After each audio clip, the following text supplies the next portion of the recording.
Hello and welcome to the Information and Cybersecurity course. This course is designed to introduce core concepts of information and cybersecurity to students. It is designed in such a manner that students in any level will benefit. If you're new to information and cybersecurity, this course will teach you the fundamentals to have a firm understanding of both the technical and theoretical concepts. If you're already a security professional, this course will benefit you too, as all the topics are explained in a clear and concise manner so that those topics which you're already familiar with will be reinforced, while the latest and newest topics are introduced as well. This course is divided into 3 subcategories, with Category 1 being Security and Risk Management. In this category, we will learn about confidentiality, integrity, and availability, and how they make up the CIA triad. We will also cover information security, control frameworks, governance, risk management, and much more. The next category of lectures includes asset security, where we will be learning about data security, security policy, developing baselines, and much more. The third category of videos will be related to security engineering, which has over 31 lectures. These lectures include security models, virtualization, cloud computing, memory protection, SQL injections, cross-site scripting, cross-site request forgery, encryption, algorithms, advanced encryption, the elliptic curve in quantum cryptography, the Diffie-Hellman key exchange, digital signatures, public key infrastructure, and much more. I have personally researched, compiled, and put together all of the lectures in this course. And in doing so, you will be receiving over 4 hours of professional content and 63 lectures. Most importantly, I will show you that information security and cybersecurity is easy. Again, I'd like to welcome you to this course, and without further ado, let's get started. Information security professionals are tasked with protecting an organization's most valuable assets. When we discuss the goals of information security, you will often hear what is referred to as the CIA triad. The CIA triad is simply short for confidentiality, integrity, and availability. Confidentiality ensures that the necessary level of secrecy is enforced at each junction of data processing and prevents unauthorized disclosure. This is the area information security professionals spend most of their time, and confidentiality is what most people think of when they think about information security, which is keeping secrets away from prying eyes. The second leg of the CIA triad is integrity. Integrity is upheld when the assurance of the accuracy and reliability of information and systems is provided and any unauthorized modification is prevented. Simply put, this means that there aren't any unauthorized changes to information. The final goal of information security is availability. Availability protection ensures reliability and timely access to data and resources to authorized individuals. Business availability and continuity may have a profound impact on business. One particular example of availability being undermined is a denial of service attack. In this type of attack, a malicious individual can try to either overwhelm a system or cause it to crash, therefore denying legitimate users the access they need. Let's take a closer look at confidentiality. As we proceed through the lectures, you will learn about the many different controls available to information security professionals. You can think of these controls as tools available for information security professionals to reach their objectives. Access controls, encryption, and steganography are 3 common controls utilized by information security professionals to enhance confidentiality. Access controls restrict people from seeing data that they should not have access to. Access controls protect confidentiality by ensuring that only those users that have permission to access files are in fact the ones gaining access. For instance, let's assume an organization hires a marketing intern. Security professionals would want to ensure that the marketing intern only has access to the information relating to his or her job. The marketing intern, for example, should not have access to personnel files in the HR department directory. Another type of control is encryption. Encryption transforms plain text into unreadable ciphertext through the use of mathematical algorithms. Another type of control mechanism is steganography. Steganography is a technique that hides information inside of other files, but in a manner that actually manipulates the contents of that file. The integrity of information must also be protected by information security professionals. As discussed earlier, this is the second leg of the CIA triad. Integrity controls ensure that information is not altered without authorization. A compromise of integrity may come in the form of accidental or intentional tampering, which could be sourced from various issues. One possible source of integrity failure may come in the form of intentional tampering. For instance, a student may gain unauthorized access to an administrator's gradebook and make unauthorized changes to his or her grades. Integrity failures may also come in the form of errors. These could be user errors, such as employee accidentally keying in incorrect information, or come in the form of a software or hardware error. For example, a software application generating erroneous data. Finally, acts of nature may be a possible source of integrity failures. For instance, a flood may damage information stored on a hard drive, and the recovery process may yield information that is inaccurate. A core mechanism utilized to protect integrity is the concept of hashing. A sample hash function looks like the one seen here. But what is hashing? Hash functions create message digests from larger files. Hashing is the transformation of a string of characters into a usually shorter fixed-length value or key that represents the original string. It's used to index and retrieve items in a database because it's faster to find items using the shorter hashed key than to find it using the original value. The values returned by hash functions are called hash values, hash codes, digests, or simply hashes.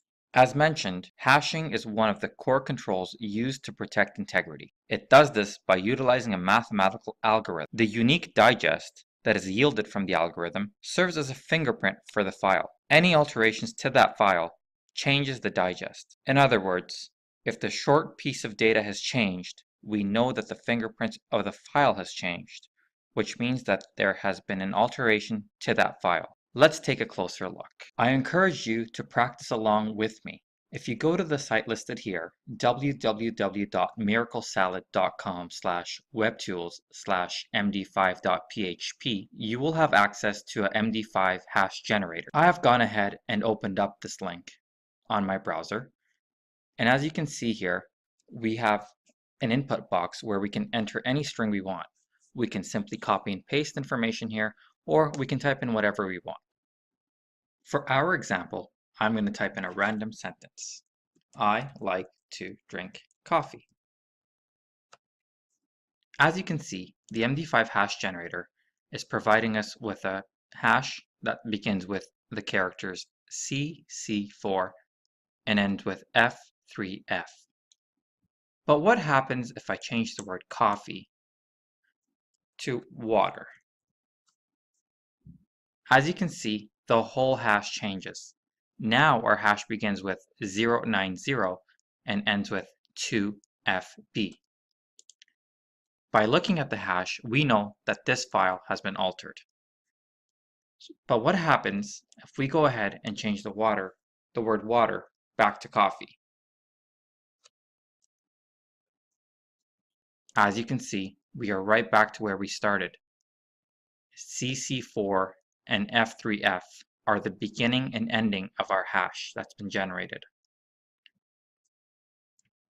This is a very important concept because it indicates that any alteration or tampering of the file would be reflected in the change in hash.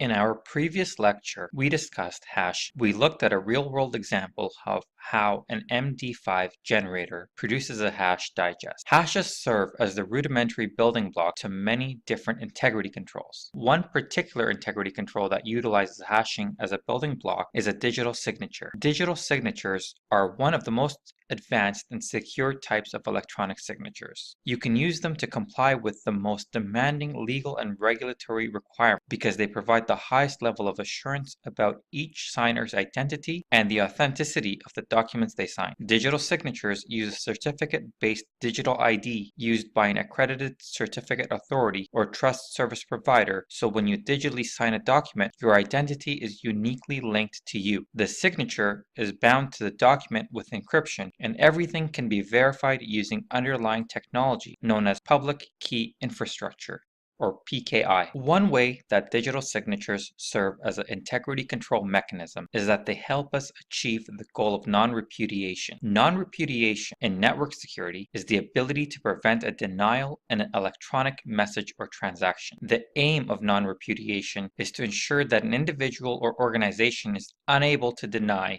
at a later date that they were the originator of that message or transfer. So how is a digital signature created? To begin, the person signing the document uses a hash function to create a digest of that document. The hash generated is encrypted using his or her private encryption key. The recipient of a digitally signed message can then use the sender's public key to decrypt the signature and then compute the hash value of the message themselves and compare the values from steps 1 and steps 2. If they match, the message is authentic. Let's discuss digital certificates. Digital signatures can be used to create digital certificates. A digital certificate is like an electronic passport for exchanging secure information over the internet using the public key infrastructure, otherwise known as PKI. They are used to transmit public keys securely. The final leg of the CIA triad is availability.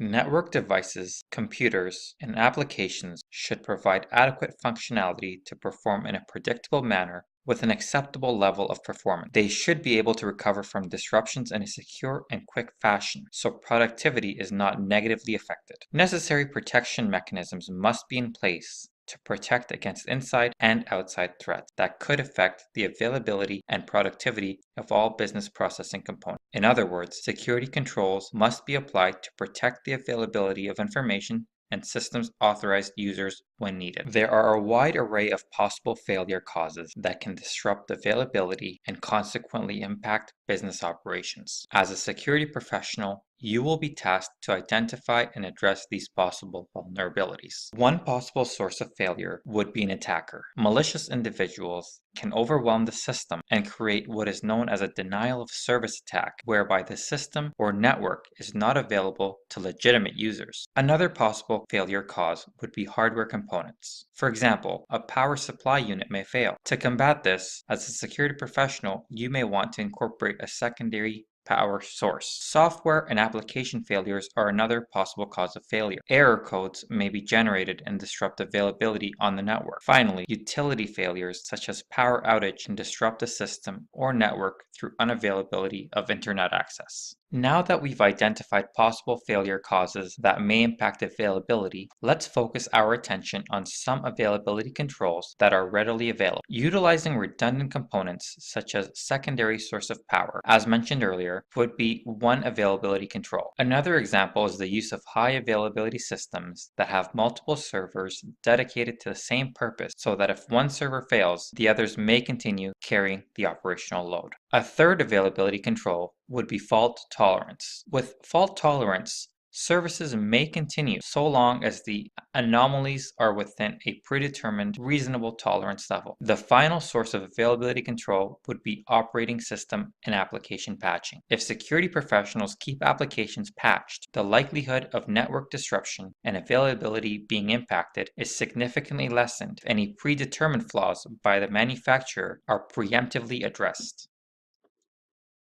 The goal and mission of every organization is different, and while security is of paramount importance to any organization, security professionals must bear in mind that there are many interests at stake. In other words, the existence of an organization or business does not revolve solely on the purpose of security. As a security professional, you must err on the side of caution with this balancing act. Just as a business's sole purpose is not security, a business with insufficient security may be unsustainable. Your goal as a security professional is to align the security with business goals. You are not just a security leader, but you are also a business leader. Decisions you make directly impact the security of an organization and the business as a whole. You must therefore understand both the short-term and long-term goals of the organization and incorporate security features in a manner that aids the business. This is much more challenging than it may seem because security controls can often be a barrier to the efficient operation of a business. For example, there are additional costs associated with security. There are policies, protocols, and procedures that may be added, and each of these extra steps may be a barrier. You may be presented with scenarios where you must make decisions that impact the business and the security of an organization. When considering the competing views it is significantly important to take a balanced approach so that neither the business needs or security needs are compromised. As mentioned earlier, implementing security controls presents challenges. One way to mitigate these challenges is to present a business case for implementing security controls. When making these types of business case proposals, there are a few considerations to always keep top of mind. First, does the security control justify the investment of time and money for the new control? For example, can you justify implementing a security control that will take a full year to implement and cost $50 million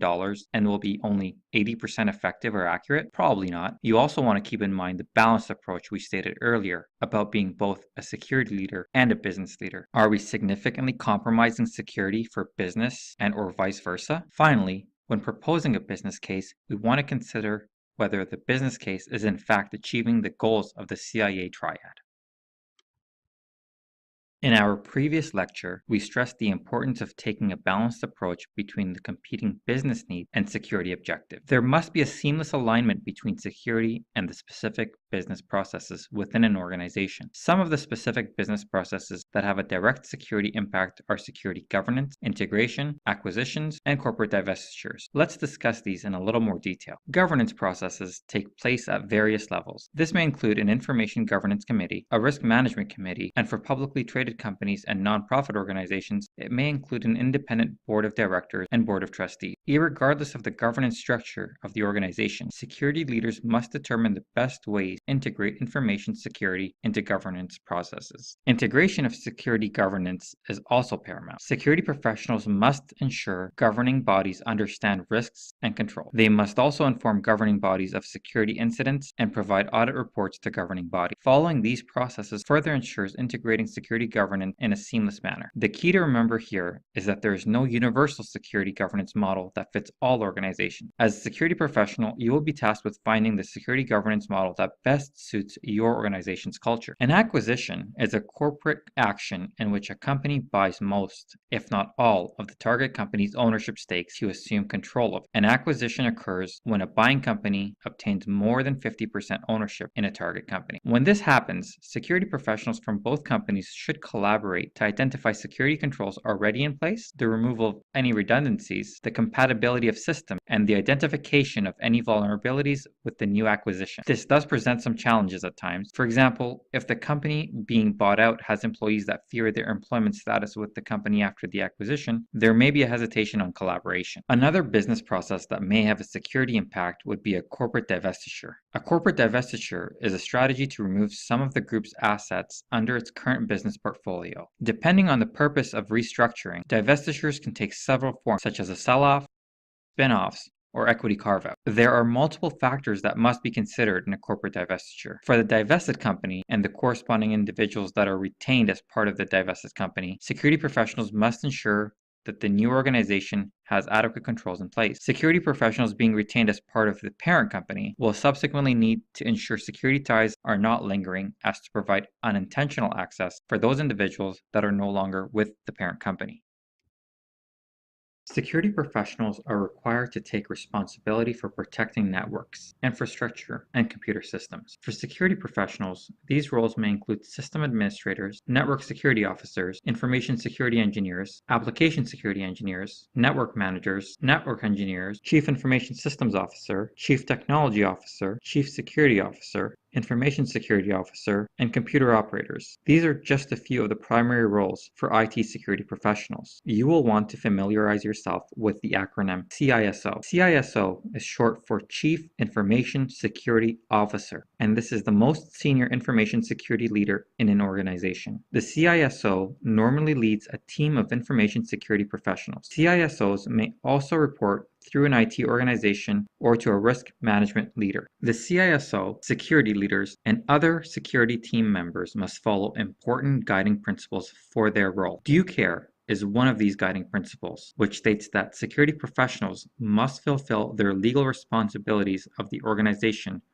as well as the professional standards of information security. It is the degree of care that an ordinary and reasonable person would normally exercise over his or her own property or under circumstances like those at issue. The concept of due care is usually a test of liability for negligence, also called ordinary care or reasonable care. The second guiding principle is due diligence. Due diligence examines whether reasonable steps were taken by a person in order to satisfy a legal requirement. In order to truly demonstrate due diligence when it comes to information security, businesses must focus on a narrow lens on their own information security, in addition to being mindful of global laws and regulations, which may have an impact on their operation. By utilizing due diligence, businesses can cut their potential risk for throughout their information security system. In addition, businesses could then potentially realize savings, and because they are taking greater care with their information security processes, potentially realize further profits being made.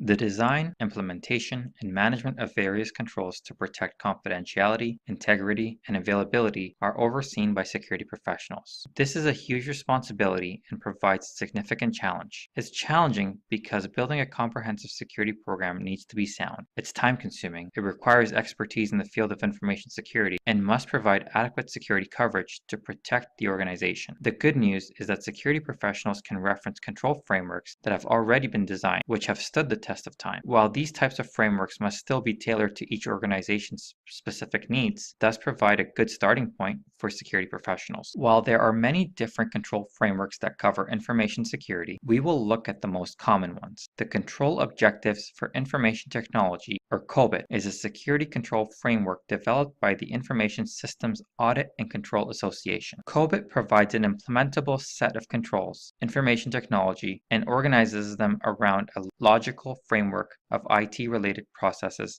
and enablers. I have gone ahead and downloaded the PDF version of COBIT. COBIT is available free of charge online. Simply go to google.com and type in COBIT PDF and this document will appear. While you do not need to know the details of COBIT end to end, it is important you familiarize yourself with the 5 different principles. These principles can be found on page 11. The COBIT 5 principles include the following: meeting stakeholder needs, covering the enterprise end to end, applying a single integrated framework, enabling a holistic approach, and separating governance from management. Again, while you do not need to know COBIT end to end, knowing these 5 principles should be helpful. ISO 27001 is a control framework for information security published by the International Organization for Standardization. ISO 27001 is a specification for an information security management system and is a framework of policies and procedures that include all legal, physical, and technical controls involved in an organization's information risk management process. Government agencies and contractors have their own standard. The National Institute for Standards and Technology, otherwise known as NIST, publishes a document called the Security and Privacy Controls for Federal Information Systems Organization, commonly referred to as NIST 800-53. It provides a catalog of security controls for all U.S. federal information systems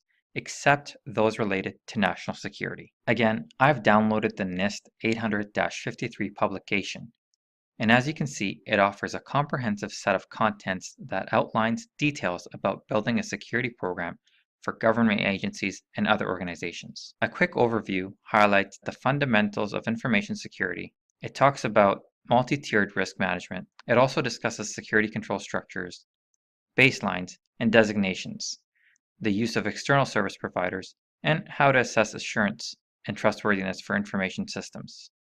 It also discusses the process of implementing security and privacy controls. As previously mentioned, all of the control frameworks discussed here are excellent starting points. To get full use for your organization, it should be tailored to meet the specific requirements for your enterprise.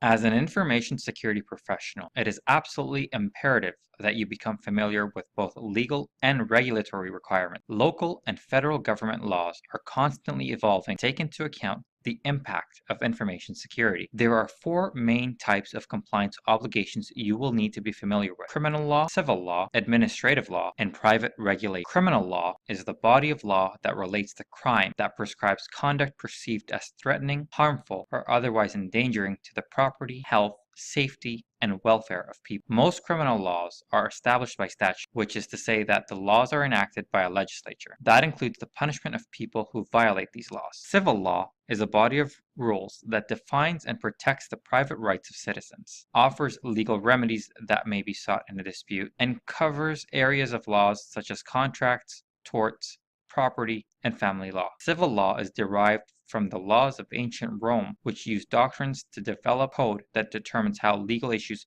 would be decided. Civil law and criminal law serve different purposes in the United States legal system. The purpose of civil law is to resolve disputes and provide compensation for someone injured by someone else's act or behavior. The primary purpose of criminal law is to prevent undesirable behaviors and punish those who commit an act deemed undesirable by society. In civil law, it is the injured person who brings a lawsuit. By contrast, in criminal law, it is the government that files charges. Administrative law allows for the effective operation of government by allowing executive branch agencies to promulgate regulations that facilitate carrying out their duties. Private regulations also govern many activities of individuals and organizations. While private regulations don't have a standalone force of law, compliance is often required by means of contractual obligations. The Fourth Amendment of the United States Constitution provides the right of the people to be secure in their persons, houses, papers, and effects against unreasonable searches and seizures, and it shall not be violated, and no warrants shall be issued but upon probable cause supported by oath or affirmation, and particularly describing the place to be searched and the persons or things to be seized. The ultimate goal of this provision is to protect people's rights to privacy and freedom from unreasonable intrusions by the government. The Federal Information Security Management Act,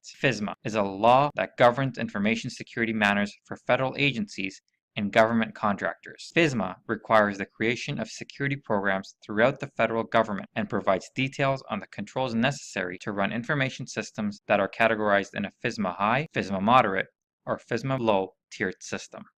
Information security professionals should be concerned with laws that protect the privacy of individuals against identity theft and unwanted disclosure of personal information. In the United States, industry-specific laws are designed to address information security issues specific to the nature of the business. The Health Insurance Portability and Accountability Act of 1996, HIPAA, is the United States legislation that provides data privacy and security provision for safeguarding medical information. The law has emerged into greater prominence in recent years with the proliferation of health data breaches caused by cyber attacks and ransomware attacks on health insurers and providers. The act was signed into law by President Bill Clinton on August 21st of 96 and contains 5 sections. The Family Educational Rights and Privacy Act of 1974, FERPA, is a federal law that protects the privacy of students' education records. The law applies to all schools that receive funds under an applicable program of the United States Department of Education. These rights transfer to the student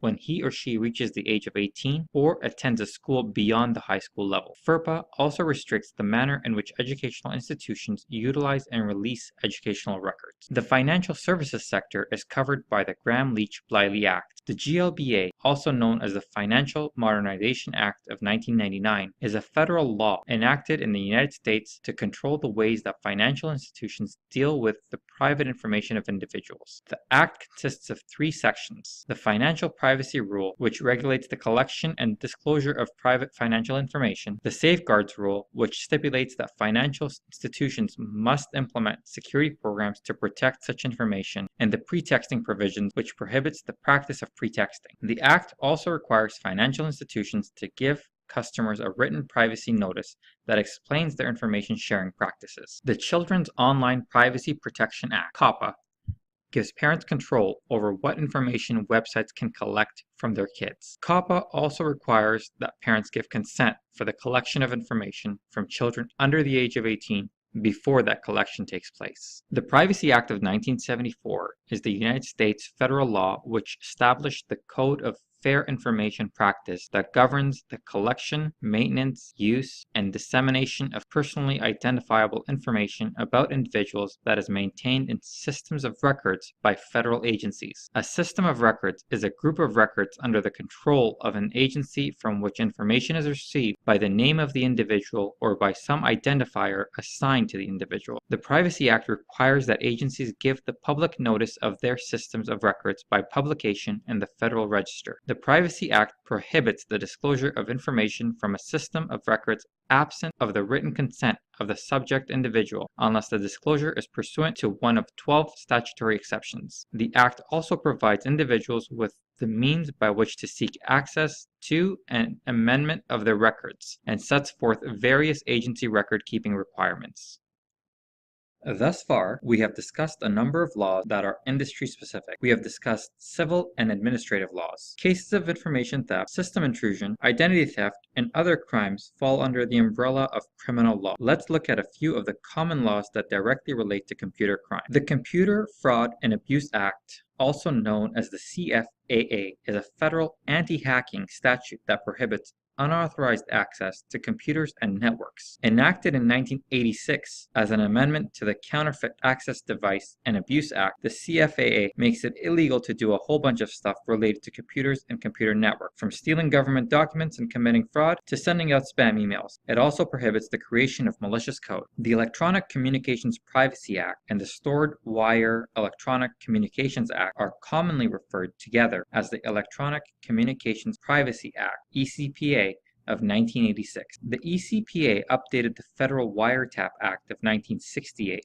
which addressed interception of conversations using hard telephone lines, but did not apply to interception of computer and other digital electronic communication. Several subsequent pieces of legislation, including the USA Patriot Act, clarify and update the ECPA to keep pace with the evolution of new communications technology and methods, including easing restrictions on law enforcement access to store communications in some cases. The ECPA, as amended, protects wire, oral, and electronic communications while those communications are being made, are in transit, and when they are stored on computers. The Act applies to email, telephone conversations, and data stored electronically. The Identity Theft and Assumption Deterrence Act of 1998, commonly abbreviated as ITADA, is a legislation in the United States that made it a federal offense to use another person's identifying information to commit a federal, state, or local crime. It also authorized the Federal Trade Commission to register complaints of identity theft and all federal law enforcement agencies to investigate and prosecute them. The passage marked the first time that identity theft became a crime in itself in the United States.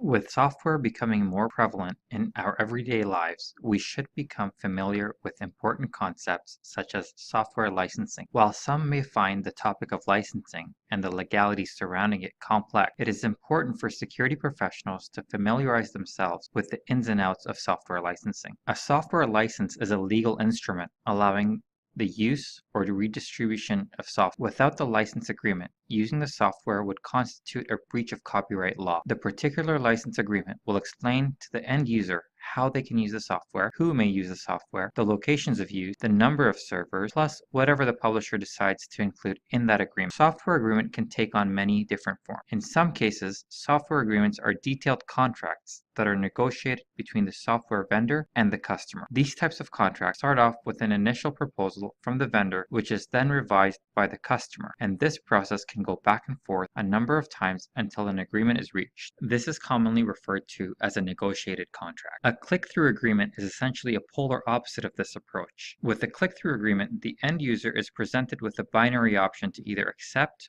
or deny the contract. Another type of agreement that you should be familiar with is a shrink wrap agreement. By shrink wrap, we are referring to the physical shrink wrap around the software. These type of agreements immediately take into effect as soon as the shrink wrap or seal of the software is broken. While software licensing is valuable, security professionals should have a broad understanding of the flow of information. Specifically, security professionals should be concerned with the type of information that crosses international borders and the regulations surrounding it. In the United States, the government uses the category of regulations known as export controls to restrict the flow of goods and information considered sensitive for military and scientific purposes. International Traffic in Arms Regulation, otherwise known as ITAR, and the Export Administration Regulation, EAR, are export control regulations run by different departments of the U.S. government. Both of them are designed to help ensure that defense-related technology does not get into the wrong hands. An export license is a general term for both ITAR and EAR controlled items in which the U.S. government has granted permission to transport or sell potentially dangerous items to foreign countries. ITAR, which is the more stringent of regulations, was written for articles with direct defense-related applications. The Export Administration Regulations apply to technology and information that's considered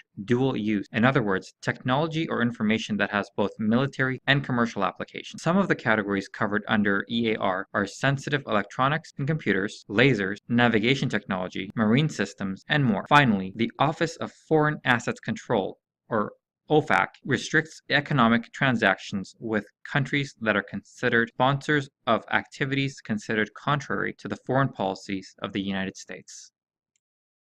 While we hope that data breaches never occur, the unfortunate reality is that they do. Security professionals must be well informed of their ethical and legal responsibilities, which are governed by local and federal laws and regulations. Data breach laws can be applied to specific industries, or they may be jurisdiction specific. For instance, the payment card industry data security standard, otherwise known as PCI DSS, is an information security standard for organizations that handle branded credit cards from major credit card schemes. If an organization suspects or knows that it has suffered a breach of personally identifiable information, or PII, then these laws take into effect. Elements of personally identifiable information include social security numbers, driver's license numbers, and bank account numbers. The scope may be broadened to include other information as well. One of the requirements may include organizations being required to notify individuals, government agencies, and law enforcement when a breach of PII has occurred. Some laws are jurisdiction specific. The National Conference of State Legislatures maintains a website that links to the data breach notification laws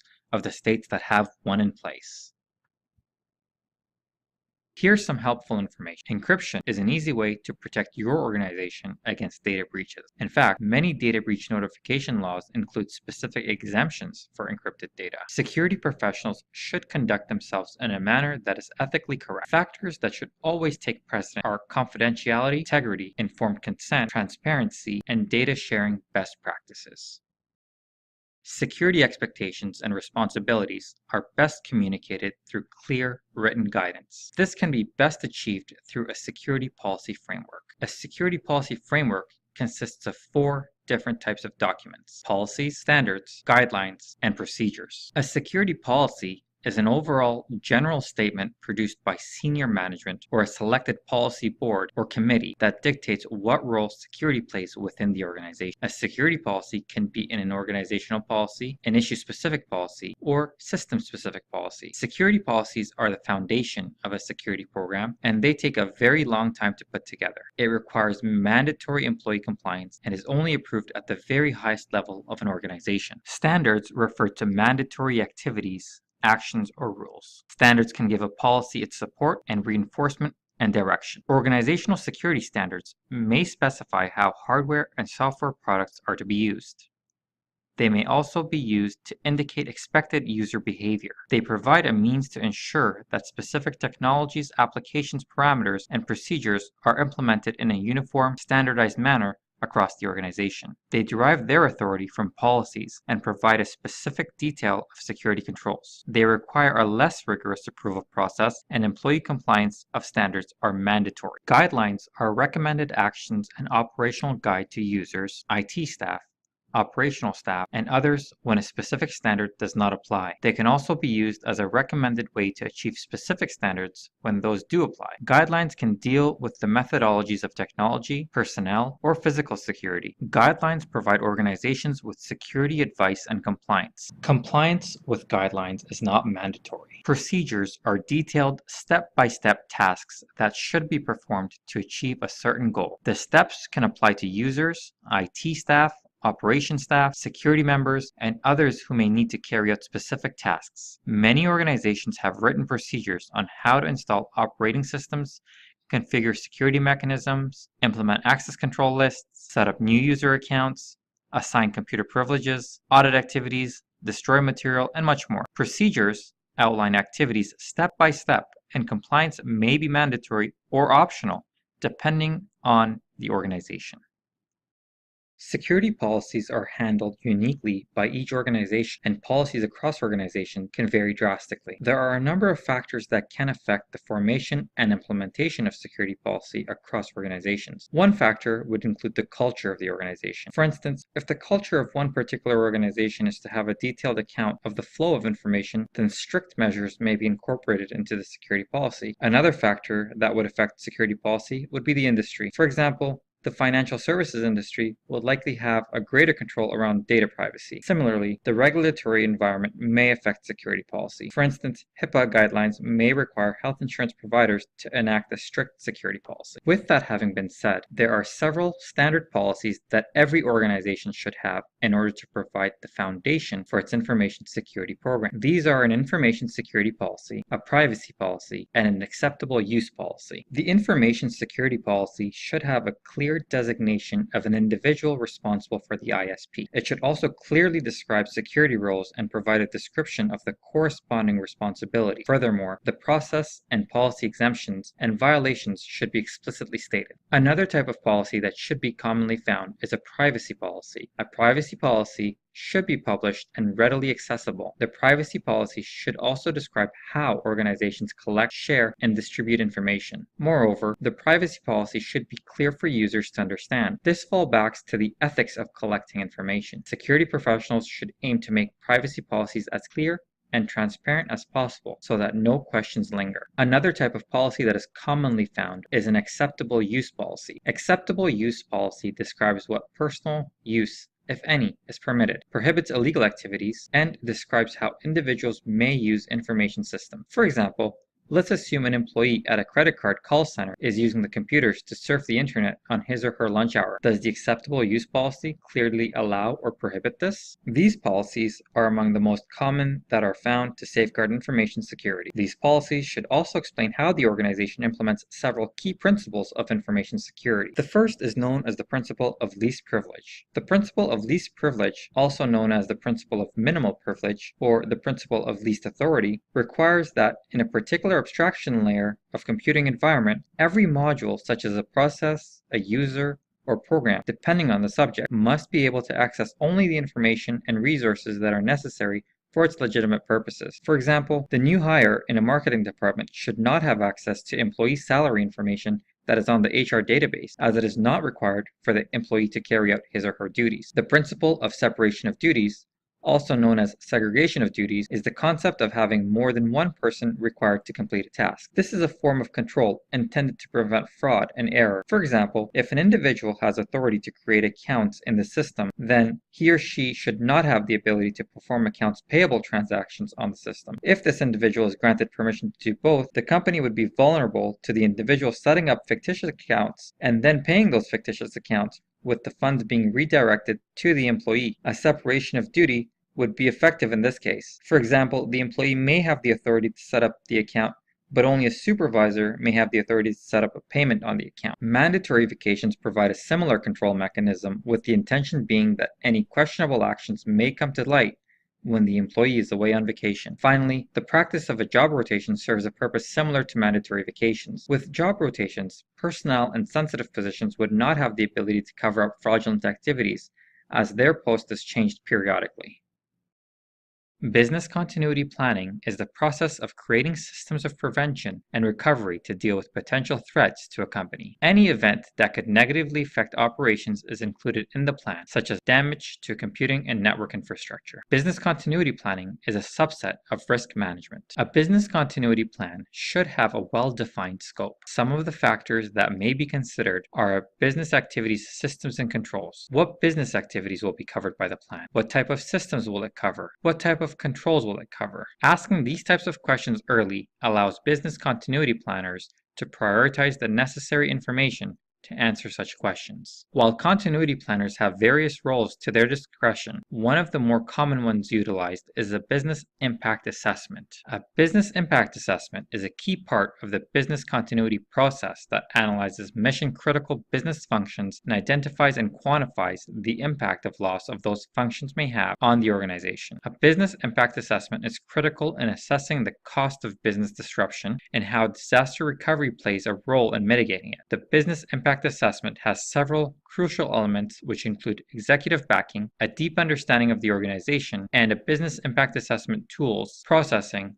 and findings. The business impact assessment yields a prioritized listing of risks that might disrupt the organization's business. It will look something like what I have displayed here. A planner would then use this information to select controls that may mitigate the risks facing the organization. The risks in this scenario are listed in descending order of expected loss. Based on this provided BIA, planners can make the decisions about control implementations that factor in cost.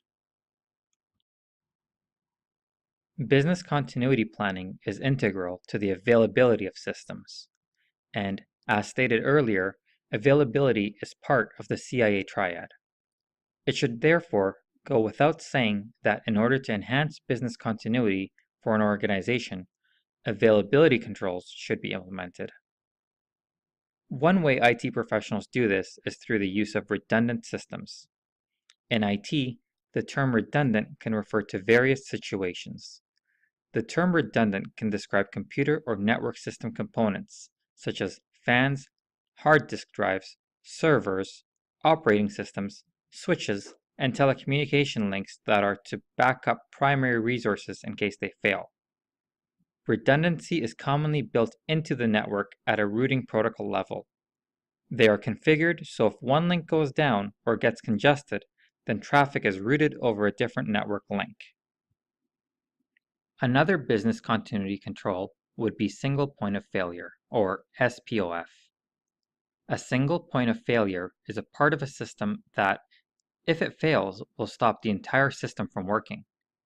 Single point of failures are undesirable in any system. A single point of failure poses a lot of potential risk to a network because if the device fails, a segment or even the entire network is negatively affected.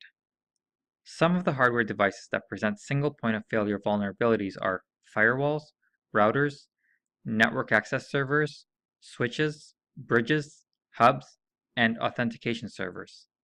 The best defense for a single point of failure is maintenance, regular backups, redundancy, and fault tolerance. There are two key technical concepts that improve the availability of systems. High availability, otherwise known as HA, is one of them. High availability is the concept or goal of ensuring your critical systems are always functioning. In practice, this means creating and managing the ability to automatically fail over to a secondary system if the system goes down for any reason, as well as eliminating all single points of failure from your infrastructure. High availability is a strategy that requires careful planning and the use of tools. Having a well thought out high availability architecture is important because the cost of downtime is high, whether we're talking about dollar figures, the loss of staff productivity, or the life of a patient who becomes vulnerable to risk the very moment the hospital system goes down. The other key technical concept is fault tolerance. Fault tolerance describes a computer system or technology infrastructure that is designed in such a way that when one component fails, be it hardware or software, a backup component takes over operations immediately so that there is no loss of service. The concept of having backup components in place is called redundancy, and the more backup components you have in place, the more tolerant your network is of hardware and software failure. For example, a single application running at the same time on two servers. The servers essentially mirror each other, so that when an instruction is executed on the primary server, it is also executed on the secondary server. If the primary server crashes or loses power, the secondary server takes over with zero downtime. There are two small drawbacks of fault tolerance, however. It is more costly because both servers are running all the time, and there is a risk of both servers going down if there's a problem with the operating system that the servers are using. As a security professional, once you've had a better understanding of the significance of the terms of high availability and fault tolerance, the next step would be to evaluate your current backup plan. Is your disaster recovery plan thorough enough? Are failover options a part of your high availability architecture? How tolerant are your networks to failure? The answers to these questions will determine how prepared your organization is for when the unexpected happens. RAID is short for Redundant Array of Independent Disks. Originally, the term RAID was defined as Redundant Array of Inexpensive Disks, but now it is usually referred to as Redundant Array of Independent Disks. RAID storage uses multiple disks in order to provide fault tolerance to improve overall performance and to increase the storage capacity in a system. This is in contrast with older storage devices that used only a single disk drive. RAID allows you to store the same data redundantly in a balanced way to improve overall performance. RAID disk drives are frequently on servers but aren't generally necessary for personal computers. So how does RAID work? With RAID technology, data can be mirrored on one or more disks in the same array so that if one disk fails, the data is preserved. Thanks to a technique known as striping, a technique for spreading data over multiple disk drives. RAID also offers the option of reading or writing to more than one disk at the same time in order to improve performance. In this arrangement, sequential data is broken into segments which are sent to the various disks in the array, speeding up throughput. A typical RAID array uses multiple disks that appear to be on a single device, so it can provide more storage capacity than a single disk. RAID devices use many different architectures, called levels, depending on the desired balance between performance and fault tolerance. RAID levels describe how data is distributed across the drives. You will need to be familiar with RAID Level 1 and RAID Level 5. RAID Level 1 is commonly referred to as mirroring, where RAID Level 5 is commonly referred to as striping. Let's take a closer look at each.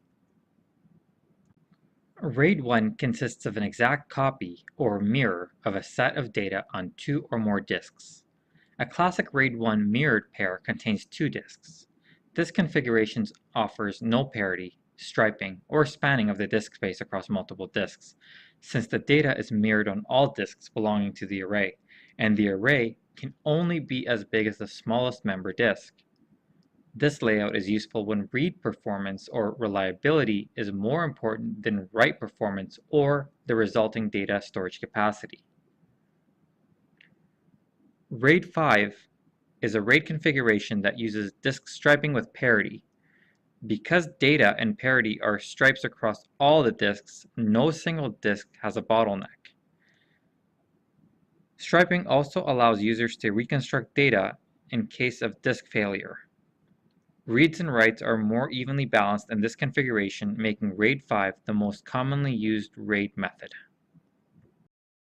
As a security professional, you may be tasked with assessing risk. Risks can take on many forms, from malicious attackers to security patches to malware. But how do we prioritize these risks? This is where risk assessment enters the equation. Risk assessment is the process of identifying and triaging the risks facing an organization based upon the likelihood of their occurrence and expected impact they will have on an organization's operations. Before we continue, however, we should provide some clarity. It is commonplace to use the terms risk, threat, and vulnerability interchangeably. The reality, however, is that these are three different concepts. A vulnerability is a weakness in the system that allows a threat source to compromise its security. It could be a software, hardware, or a human weakness that can be exploited. A vulnerability may be a service running on a server, unpatched applications, an unrestricted wireless access point, an open port on a firewall, locks, physical security that allows anyone to enter a server room, or unenforced password management on servers and workstations. A threat is any potential danger that is associated with the exploitation of a vulnerability. If the threat is that someone will identify a specific vulnerability and use it against the company or individual, then the entity that takes advantage of the vulnerability is referred to as a threat agent. A threat agent could be an intruder accessing the network through a port on a firewall, a process accessing data in a way that violates security policy, or an employee circumventing controls in order to copy files to a medium that could expose confidential information. A risk is the likelihood of a threat source exploiting a vulnerability and the corresponding business impact. If a firewall has several ports open, there is a higher likelihood that an intruder will use one to access the network in an unauthorized method. If users are not educated on the process and procedures, there is a higher likelihood that an employee will make an unintentional mistake that may destroy data. If an intrusion detection system is not implemented on a network,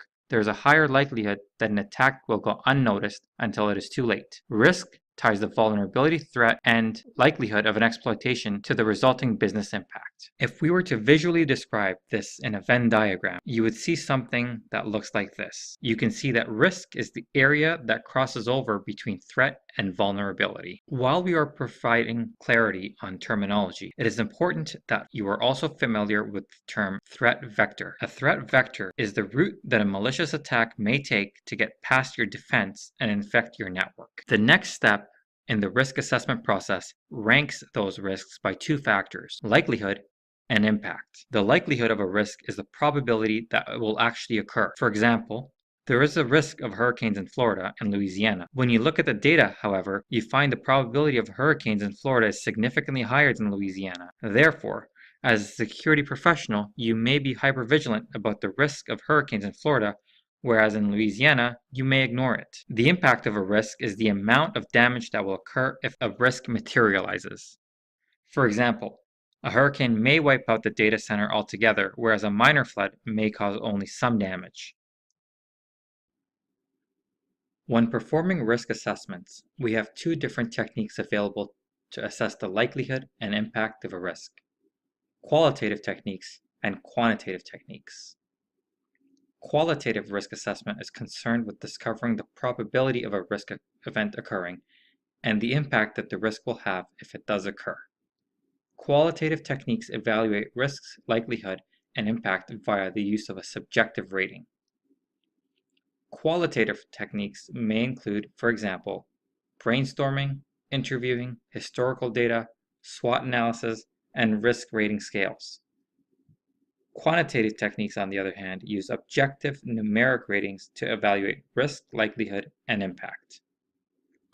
Displayed, we have an example of a qualitative risk assessment chart. When considering a specific risk, the assessor first rates the likelihood low, medium, or high, and then does the same for the impact. The chart then categorizes the overall risk. Security professionals performing quantitative risk assessments do so for a single risk asset pairing. As they conduct this assessment, they must first determine the values of several variables. The first of these variables is the asset value, or AV. The asset value is the dollar value of an asset. Risk assessors determining asset value have several options at their disposal. The original cost technique simply looks at invoices from an asset purchase and uses the purchase price to determine the asset value. The benefit of using this approach is that it is rather easy to use. It simply requires referencing invoices to determine the asset value. The downfall to this approach is that the actual asset value may be drastically different than what's actually on the invoice if the asset value has changed over time. The depreciated cost approach reduces the value of an asset over time as it ages. The depreciation technique uses an estimate of the asset's useful life and then gradually decreases the asset's value until it reaches zero at the end of its projected lifespan. The replacement cost technique determines the actual cost of replacing an asset. Risk managers favor this approach because it produces results that most closely approximate the actual cost that an organization will incur if the risk materializes. It takes into consideration the current prices to determine the actual cost of replacing an asset in the current market and uses that cost as the asset's value.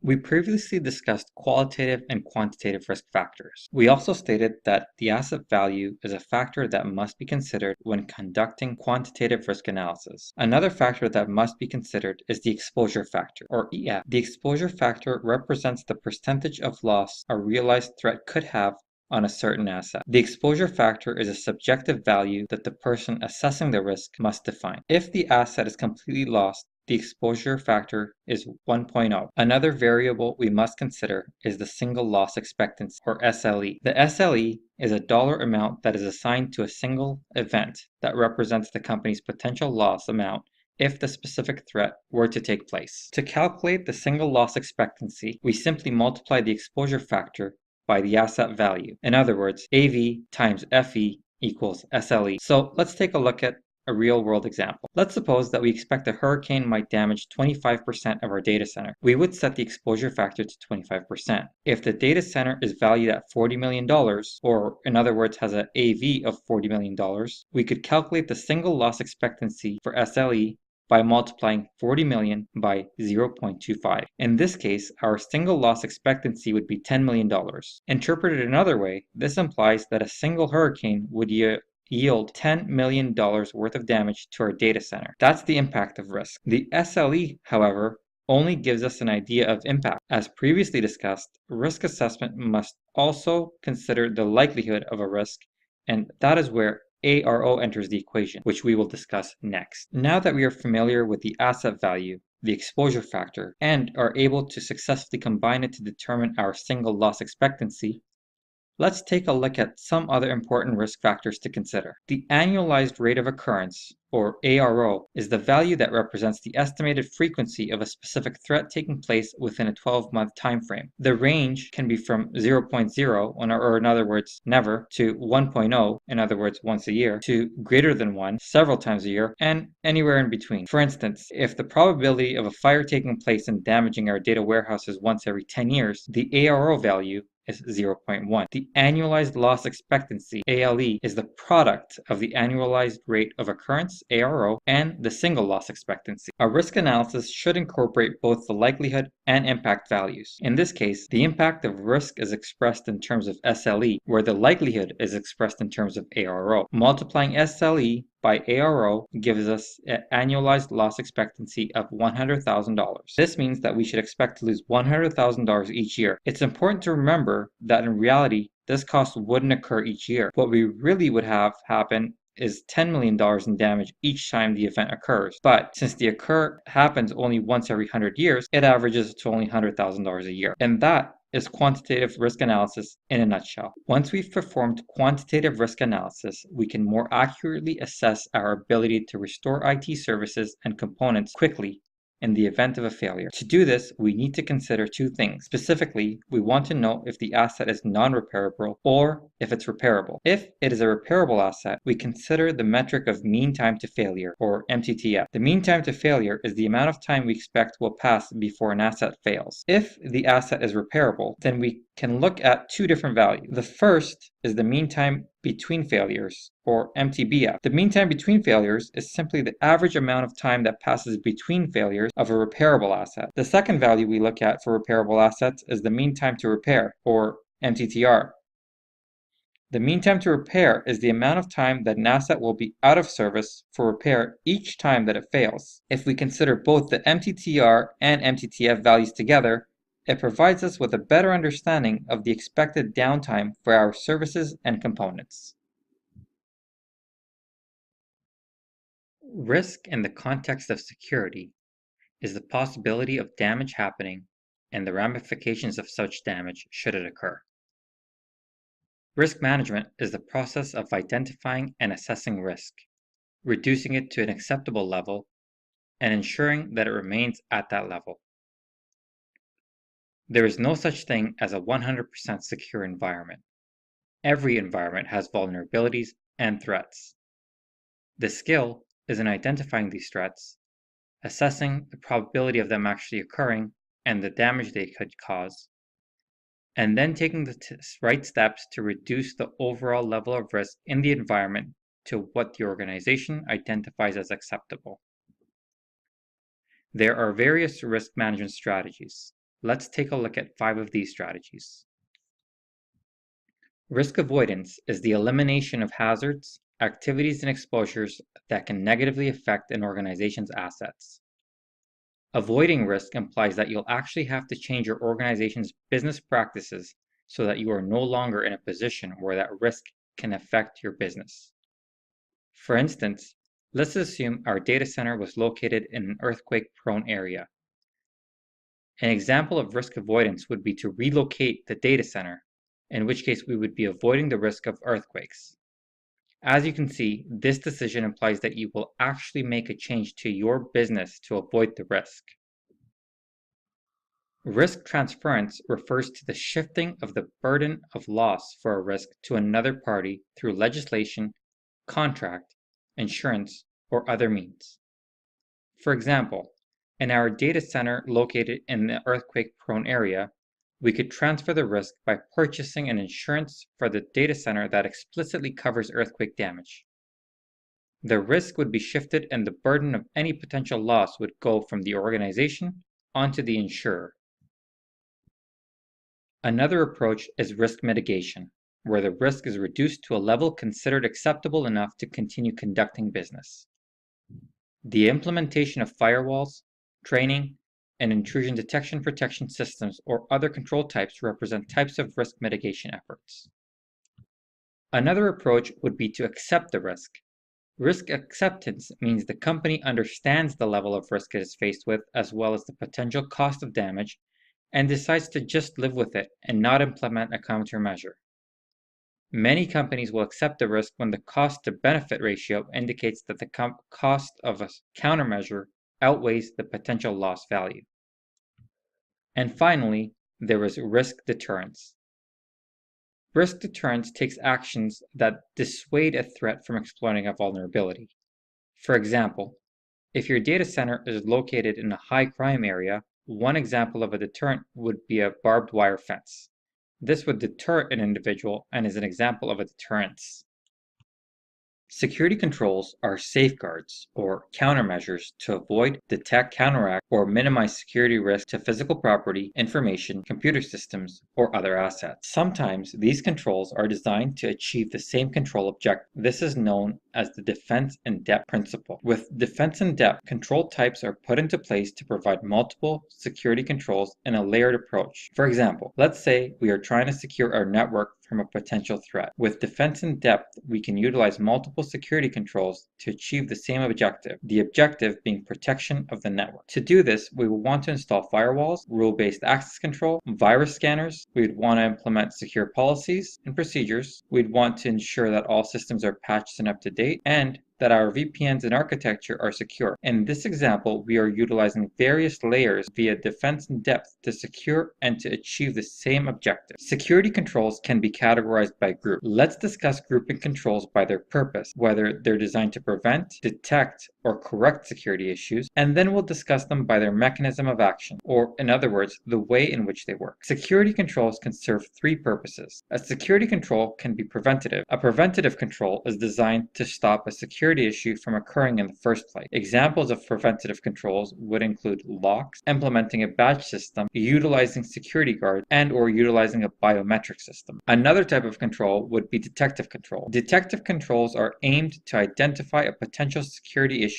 that has taken place. For example, an intrusion detection system can detect signs of breaches and therefore would be a detective control. Finally, we have corrective controls. A corrective control fixes components or systems after an incident has occurred. For example, if a malicious attacker wipes out all the data, restoring the information from backup would be an example of corrective control. Controls can also be categorized by their mechanism of action. Controls can be technical, operational, and/or management controls. A technical control uses technology to achieve security control objectives. Operational controls use human-driven processes to manage technology in a secure manner. Management controls improve the security of the risk management process itself. When implementing controls, it is also important to familiarize yourself with control failure. There are two main ways a control can fail. One way would be a false positive error, and this occurs when a control triggers inadvertently when it should not. For example, the motion detection system in the data center sets off the alarm when there really was no movement within the data center. This would be an example of a false positive. The system was inadvertently triggered when it should not have been. The second type of error is a false negative error, and this occurs when a control fails to trigger in a situation where it should. To go back to our previous example, think about an intruder entering the premises and the motion detection system failing to trigger.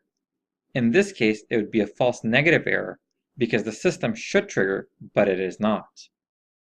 In almost every case, the information at the core of our information system is the most valuable asset to a potential adversary. Information within a computer information system is represented as data. This information may be stored, known as data at rest. It may be transported between parts of our system, known as data in motion, or it may be actively used by the system itself, otherwise known as data in use. Each one of these three states pose unique vulnerabilities. For example, if data is copied to a thumb drive and given to unauthorized parties by an insider, thus compromising its confidentiality, the data is thereby vulnerable at rest. An example of data being vulnerable in motion would be data that is modified by an external actor intercepting on the network and then relaying the altered version, thus compromising its integrity. This is also known as the man-in-the-middle attack. An example of data in use being vulnerable would be data that is deleted by a malicious process, exploiting a time of check to time of use or race condition vulnerability, thus compromising its availability. If data is vulnerable, whether it's at rest, in motion, or in use, is there anything we can do to protect the data in any of these three states? Sure. One way to protect the data would be to have a clear set of policies and procedures surrounding the proper use of data and the security controls that must be in place for sensitive information. Second, we can also use encryption to protect the sensitive information, whether it's at rest or in transit. Finally, we can use access controls to restrict access to information while it's on a stored device. For instance, we can list specifically who may access, modify, or delete information stored on a device. It is up to you as the security professional to implement the controls that best suit your organizational needs. When it comes to securing data, you should be familiar with the term big data. Big data is an evolving term that describes any voluminous amount of structured, semi-structured, and unstructured data that has the potential to be mined for information. Big data is often characterized by the three V's: the extreme volume of data, the wide variety of data types, and the velocity at which the data must be processed. Big data requires a special security consideration. Security professionals must think about how this information is secured and how sensitive information is accessed. Security policies form the building blocks of the information security program for the organization as a whole. Due to the important nature of data security policies, there are certain criteria that it should meet. First, the data policy serves as the foundational authority for data security. It should be clear so that expectations for data security are understood without question by all organizational members. Data security policies should also provide guidance with respect to access of information. Finally, it should provide a process for granting policy exception. One thing you should remember is that a policy needs to be technology and solution independent, and must outline the goals and missions, but not tie the organization to specific ways to accomplish them. Common security policies include acceptable use policy, risk management policy, vulnerability management policy, data protection policy, access control policy, business continuity policy, personnel security policy, email policy, and incident response policy,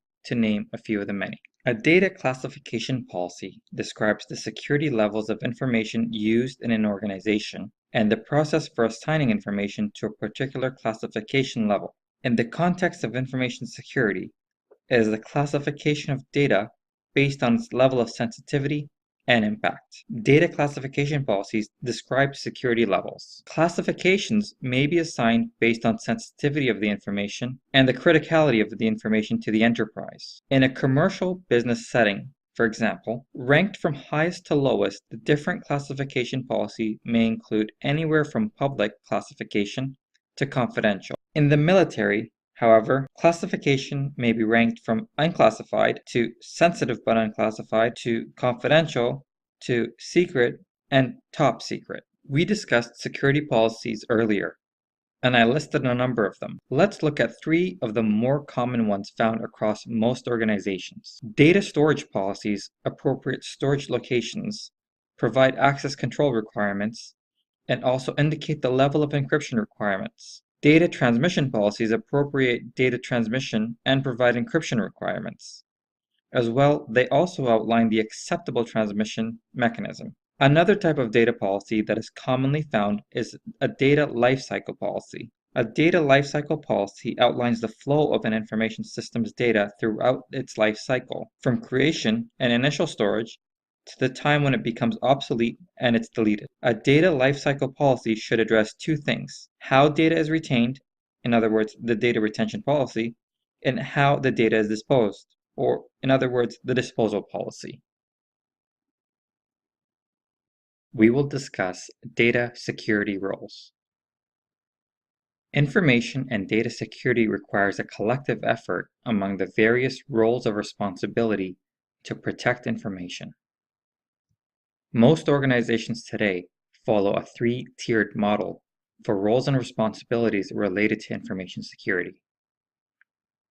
This 3-tiered model includes data owners, data stewards, and data custodians.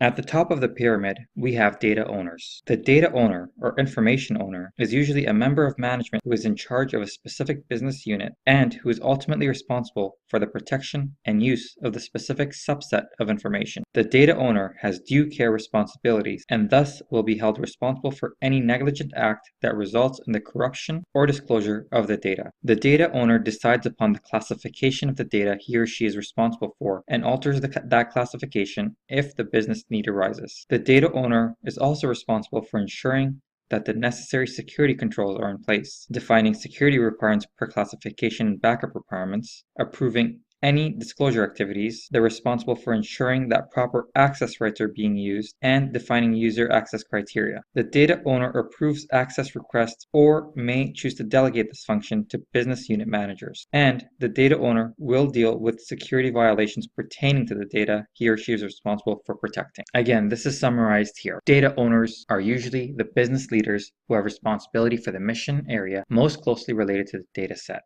And an example would be a VP of HR might be the data owner of all employee information. The data steward is a role within an organization responsible for utilizing an organization's data governance processes to ensure fitness of data elements, both the content and the metadata. The data steward handles the implementation of the high-level policy set by the data owner. For instance, a data steward might make day-to-day decisions about who may access a data set. At the bottom of the pyramid is the data custodian. The data custodian, or information custodian, has a responsibility for maintaining and protecting the data. This role is usually filled by the IT or security department, and the duties include implementing and maintaining security controls, performing regular backups of the data, periodically validating the integrity of the data, restoring data from backup media, retaining records of activity, and fulfilling the requirements specified in the company's security policy, standards, and guidelines that pertain to information security and data protection. We will discuss data privacy.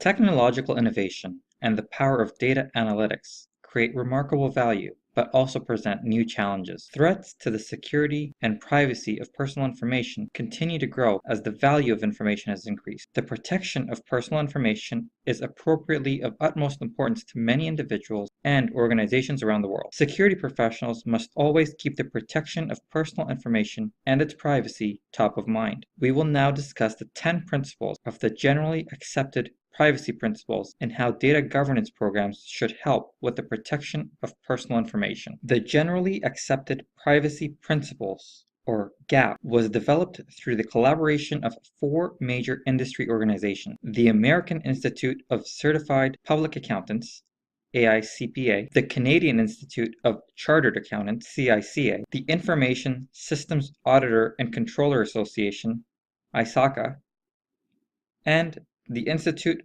of Internal Auditors, IIA. The GAAP framework was previously known as the AICPA/CICA Privacy Framework and is founded on a single privacy principle. That is, personally identifiable information must be collected, used, retained, and disclosed in compliance with the entity's privacy notice and with criteria set out in the GAAP issued by the AICPA/CICA.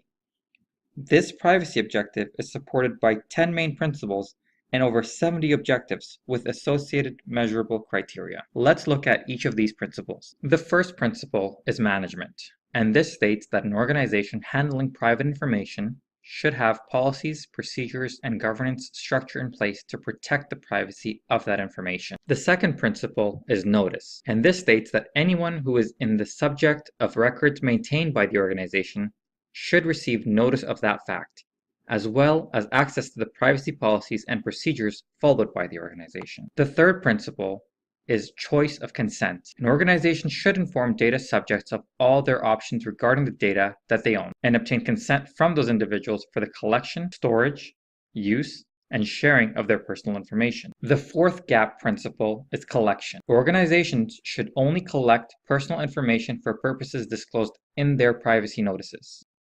The fifth principle is use, retention, and disposal. Organizations should only use that information for the disclosed purposes and not use it for other reasons because they already have the data. Additionally, the organization should dispose of the data securely as soon as it is no longer needed for the disclosed purpose. Access is the sixth principle. Organizations should provide data subjects with the ability to review and update their personal information. The seventh principle is disclosure to third parties. The organization should only share information with third parties if that sharing is consistent with the purposes disclosed in privacy notices, and the organization has the consent of the individual to share that information. The eighth principle is security. The organizations must secure private information against any authorized access. Data quality is the ninth principle, and this states that organizations should take reasonable steps to ensure that the personal information they maintain is accurate, complete, and relevant. Finally, the 10th principle is monitoring and enforcement. Organizations should have a program in place to monitor compliance with its privacy policies and provide a dispute resolution mechanism. This rounds up the 10 principles of GAAP. Security professionals are tasked with maintaining the security of software and hardware components for the enterprise. These systems must be configured in such a manner that they meet security standards as set by security professionals and company policy. Doing this for each device individually can be a nearly impossible and daunting task. Enter into the equation security baselines. Security baselines provide enterprises with an effective way to specify the minimum standards for computing systems and efficiently apply those standards across the devices. Organizations generally begin standardization efforts by developing a baseline standard. Creating and maintaining your security baseline standards will be an ongoing process, requiring the help and support of a number of departments within the organization. When developing security baselines, it's important to bear in mind that baseline security standards only describe the minimum requirements. It is by no means a comprehensive and complete set of requirements that are deployed across devices. Also keep in mind that your baseline standard should be dynamically flexible. This means that the standards should generally be generic in nature. For example, stating that a company laptop should always be stored in room 105 may not be a good idea, as it probably will not stand the test of time. What if in a few months room 105 is utilized as a boardroom to hold all meetings? Rather, we want to rephrase our requirement to something that sounds like this. Electronic devices should remain under positive control of the authorized user. Remember, baseline standards set forth the minimum requirements that apply to every device in the enterprise. Having requirements that are too strict will be either impossible to follow or will require constant updates to the standards to the extent that it would be unfeasible to uphold the standard requirements. So let's quickly recap. Why are baselines so generic? For one, Baselines are generic because they set forth the set of minimum requirements. These requirements must then be applied to every device in the enterprise. Finally, keep in mind that if a new device joins the network, the security professionals can simply turn to the security baseline to determine the generic controls that should be enforced. Anything that is too specific would be unsustainable given the vast number of devices on the enterprise network. When developing baseline standards, it is often helpful to think of the three-step approach. First, set the baseline requirements. Once the baselines are set, security professionals and the IT department should deploy the baselines across the enterprise. Finally, the system should be monitored for compliance with the baseline. To summarize, we want to set, deploy, and monitor. Leveraging industry standards. With security configuration standards, the reality of the fact is that they may contain hundreds or even thousands of individual settings. Experts generally recommend these settings to improve system security. Unfortunately, however, most organizations do not have the resources or expertise to develop their own standards. This is especially true for small startups and medium-sized organizations. So, are security standards a distant reality for these organizations? Thankfully, the answer is no. The good news is that vendors and third-party security organizations develop and create industry standards that may serve as effective starting points for enterprise security efforts. Here, we will look at the three sources of security standards that are readily available to organizations: vendors, government agencies, and independent organizations. One possible source of security standards would be the vendor itself. Vendors are an excellent source of security standards because they create the devices, applications, and operating systems. It only makes intuitive sense that they would be most familiar with any vulnerabilities it may have. The vendor would actually want their product to operate efficiently so it could drive further sales. It is in the best interest of the vendor to provide security standards so it could reflect positively on their product. Let's look at a vendor example. I have navigated to the Microsoft Security Guidance blog. On this site, we have security baselines that are offered. The first one that we look at here is a security baseline for Windows 10 v1803, which is the Redstone 4 draft.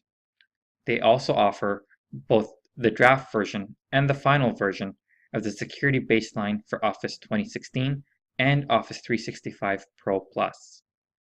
As you can see, it is in the best interest of the vendor to provide these baselines. It ensures that their application, hardware, or software is running smoothly. The US government is another excellent source of security standards. The National Institute of Standards and Technology, NIST, is a measurement standard laboratory and a non-regulatory agency of the United States Department of Commerce. Its mission is to promote innovation and industrial competitiveness. NIST provides detailed guidance on information security and is developed by industry experts. Let's look at NIST. From the NIST website, I've gone ahead and downloaded NIST Special Publication 800-179. This is the guide to securing Apple OS X 10.10 Systems for IT Professionals. Let's take a look at page 6 on this publication. This is the page that's most relevant to what we want to discuss. As you can see, this document provides a comprehensive guide. It provides the OS X Security Guide development. It discusses OS X security components. It also takes into consideration installation, backup, and patching. And then it discusses an overview of OS X managed security configuration. Furthermore, it will discuss the security configuration in terms of system hardware and firmware. And as you can see, it provides quite a lot of detail. This publication is 132 pages in total, and it provides quite a lot of useful information. Another possible source of security guidance would be third-party organizations. Third-party organizations exist solely to provide security advice. The Center for Internet Security is a nonprofit entity that harnesses the power of the global IT community to safeguard private and public organizations against cyber threats. The CIS website provides benchmarks, cybersecurity best practices, controls, and other variable tools. Let's look at the benchmarks for the CIS. I am now on the CIS website, specifically on the benchmarks page. And as you can see, there's an extensive list of benchmarks that they provide. For example, they have independent Linux, Microsoft Windows, Ubuntu, VMware, IBM DB2, and the list goes on. These benchmarks are a wonderful resource that are readily available. In this manner, we can see that vendors, government agencies, and independent organizations provide an excellent starting point for organizations to develop and create their security efforts. Customizing security standards. So now we have identified security standards and possible sources of security standards. We also stated previously that security standards can and should be customized to best meet your organizational needs. Security standards offered by professionals offer both pros and cons. One of the benefits of utilizing a security standard offered by professionals is that it provides organizations with an excellent starting point. This is especially useful for small to medium organizations that lack the means or the technical know-how to develop their own security standards. However, one major drawback of utilizing a security standard that is offered by professionals is that it still requires customization for each organization's security and business requirements. While security and customization are generally good and should be done, the drawback is that it requires a lot of legwork. Let's take a look at a real-world example and how this might come into play. Let's assume that an industry standard suggests using full disk encryption to protect stored data on an endpoint and suggests that the use of AES encryption with a 128, 192, or 256-bit key. However, the organization might be under a more stringent compliance requirement that mandates the use of 256-bit keys and specifically prohibits the use of 128 or 192-bit keys. One possible solution would be to use the benchmark standard but modify it to require the use of a 256-bit key, removing the options to use a 128 or 192-bit alternative. So how do we do this? Well, we can document the changes by writing a security standard that references another standard. For example, an organization might say that we want to adopt the Center for Internet Security Benchmark Standard for Windows Server 201 R2, dated April 28th of 2016, with the following modification. 1. We're going to change the requirement 1.1.2 to set the password expiration period to 180 days instead of the standard's default 60-day expiration period. And 2. We're going to change the requirement 1.2.2 to lock out account after 5 incorrect login attempts instead of the standard 10 attempts threshold. In this manner, we're writing a security standard that references another standard. There are some key points to remember, however. Any customization that enterprises do make to security standards should tie back to clear security and/or business requirements. In other words, they shouldn't just be done arbitrarily. Secondly, it should always document the specific reasons for the deviations. We've all heard the term encryption, but what is encryption? Encryption is the process of encoding a message or information in such a way that only authorized parties can access it, and those who are not authorized cannot. It converts information from plain text into encrypted ciphertext. But how does it do this? Encryption uses algorithms. An algorithm is the procedure that the encryption process follows. The specific algorithm is called the cipher, or code. There are many types of encryption algorithms. The encryption's goal and level of security determines the most effective solution. Triple DES, RSA, and Blowfish are some examples of encryption algorithms or ciphers. If that's encryption, then what's decryption? Decryption is the process of taking encoded or encrypted text or other data and converting it back into text that you or the computer can read and understand. Decryption converts information from encrypted ciphertext into plain text. So here's a very basic example of how this works. Let's say you send a message. Your phone gets the key from the app server and encrypts the message so only your friend can open it. Then, your friend's phone receives the message and decrypts it using their personal key. Finally, your friend reads the message. That is a basic example of encryption-decryption. Another thing you should be familiar with is private key and public key, and this is central to the concept of encryption. A private key, or symmetric key, means that the encryption and decryption keys are the same. The two parties must have the same key before they can achieve secure communication. So what's a public key? A public key means that the encryption key is published and available for anyone to use. Only the receiving party has access to the decryption key that enables them to read that message. Here is an example. Let's assume you are the sender of a plain text message.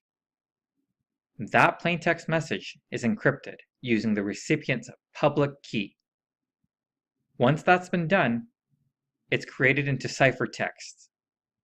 That ciphertext is then decrypted. It's decrypted using the recipient's private key. Upon completion, the decrypted message becomes plain text once again and is sent to the recipient.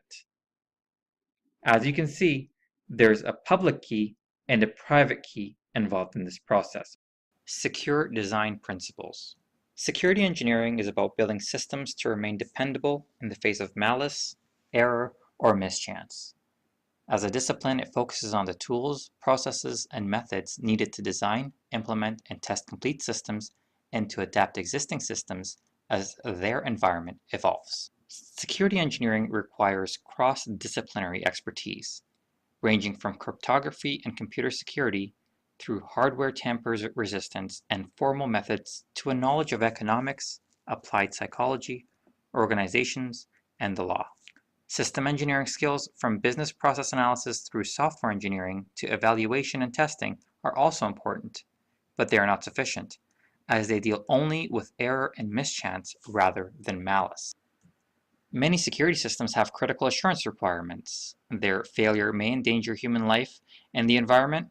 They may do serious damage to major economic infrastructure. They may endanger personal privacy, and they may undermine the viability of whole business sectors. We will be exploring many different aspects of security engineering throughout this course, including many of the technologies used to build secure systems. But let's begin with a look at some general security engineering principles, including incorporating security into the design process, the subject-object model, failure modes, segmentation, and isolation. A critical responsibility for security engineers is to consider all of the factors that may pose a security threat or vulnerability. These types of considerations are most effective when factored into the design process from the very beginning. If a security design is a bolt-on, this will rarely be successful. A bolt-on system is basically a security system that has been implemented after the fact. A bolt-on system is a clear indicator that the system was an afterthought to the initial design. In reality, security design is not the last measure of defense, but rather the first measure and one that should be implemented throughout. One of the more well-known security models is the subject-object model. In an access request, the subject is the person, device, or application that is requesting access to a resource. The object of an access control request is the resource that the subject wishes to access. There are many different types of objects. Basically, anything that you might want to control access to can then be the object of an access control request. For example, files stored on a file server might have access permissions set on them. In that case, anytime a user, application, or device requests access to one of those files, the file is the object of the access request. Another example would be requesting access to the memory. In this example, the process would be the subject and the memory would be the object. Even when secure design principles are implemented, there is always the risk of a system failure. How the system should behave in the event of a failure is the topic of failure modes. Essentially, there are two possible failure modes. The first failure mode is the fail-open system. When a security control failure occurs in a fail-open system, the controls are automatically bypassed. While this presents an inherent risk, it does provide the added benefit of business continuity, so long as the business continuity planners have taken a calculated fault tolerance level into consideration, at which point the fail-open system would be acceptable. On the contrary, a fail-secure system locks itself down to a state where no access is granted if a security control fails. This will seize all operations, and from a business continuity perspective, this is unfavorable. However, it is a more cautious approach to security because that allows security engineers to investigate the incident. You will have noticed that in both the fail-open and fail-secure modes, there is an important decision that needs to be made with respect to security versus business continuity. And this touches on an important topic of security engineers having to wear multiple hats. On the one hand, they are security leaders, and on the other hand, they are business leaders. So let's take a closer look at some real-world examples of both a fail-open and fail-secure mode. In this example, we have our internal network connected to the internet, with the network traffic flowing through the firewall. If we were to set the system up in a fail-open mode, a failure in the firewall would result in continued operation. However, there would be no firewall protection. It should be noted, however, that this is an option. Most firewalls are preset to a default deny principle, meaning the flow of traffic through the firewall would be denied. Plus, operating without firewall protection is clearly not a secure approach. Now, let's consider a fail-secure state. An intrusion detection system is a device or software application that monitors a network or system for malicious activity or policy violations. Security engineers may elect to continue operations even if the intrusion detection system fails, so as to not disrupt business operations. An integral part of designing secure systems is to ensure that if one component of a system is compromised, that the risk to other systems or components are mitigated. This is where the concept of isolation and segmentation comes into play. Network segmentation is the practice of splitting a computer network into subnetworks, each being a network segment. Isolation and segmentation yield improved security. So how does it do this? Well, for one, it provides the improved security because broadcasts will be contained to the local network. Internal network structure will not be visible from the outside. Next, there is a reduced attack surface available to pivot in if one of the hosts on the network segment is compromised. Common attack vectors such as LLMNR and NetBIOS poisoning can be partially alleviated by proper network segmentation, as they only work on the local network. For this reason, it is recommended to segment the various areas of a network by usage. A basic example would be to split up web servers, database servers, and standard user machines each into their own segment. Finally, by creating network segments containing only the resources specific to the consumers that you authorize access to, you are creating an environment of least privilege. Process isolation is a set of different hardware and software technologies designed to protect each process from other processes on the operating system. It does so by preventing process A from writing to process B. Process isolation can be implemented with virtual address space, where process A's address space is different from process B's address space, preventing A from writing onto B. Security is easier to enforce by disallowing inter-process memory access than compared to less secure architectures such as DOS, in which any process can write to any memory in any other process.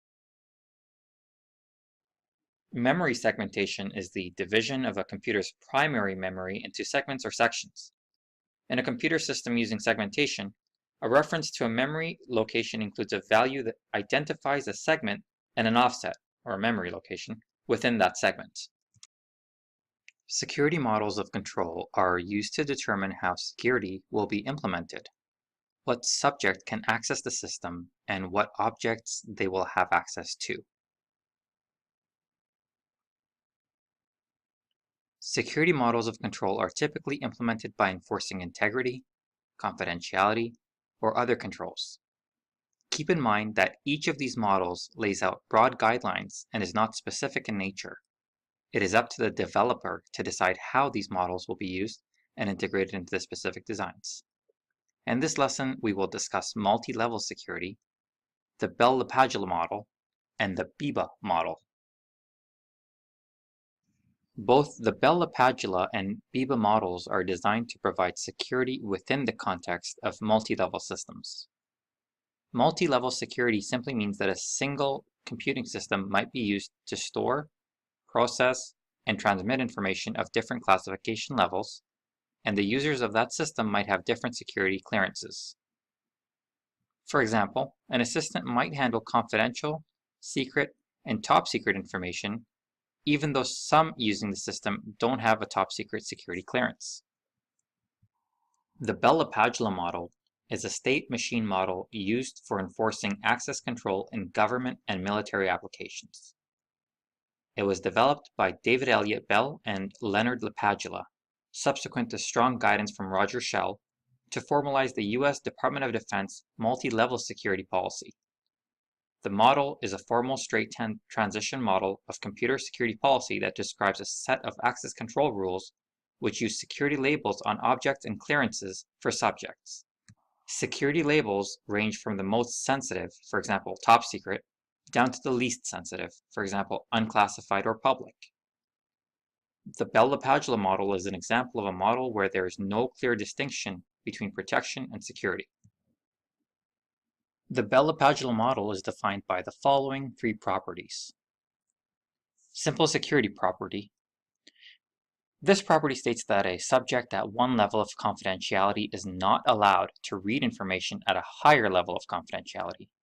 This is sometimes referred to as the no read up. The second property is the star security property. This property states that a subject at one level of confidentiality is not allowed to write information to a lower level of confidentiality. This is also known as no write down. The third property is the strong star property, and this property states that a subject cannot read or write to object of higher or lower sensitivity. Here we have a visual representation of the various properties under the Bell-LaPadula model. In column 1, we have the simple security property, which states that there is no read up. Therefore, a person with secret security clearance cannot read up to a top secret level. The second column, which is the star property, states that there is no write down. So a person with secret clearance cannot write down to an object C that has confidential clearance. The third column is the strong star property.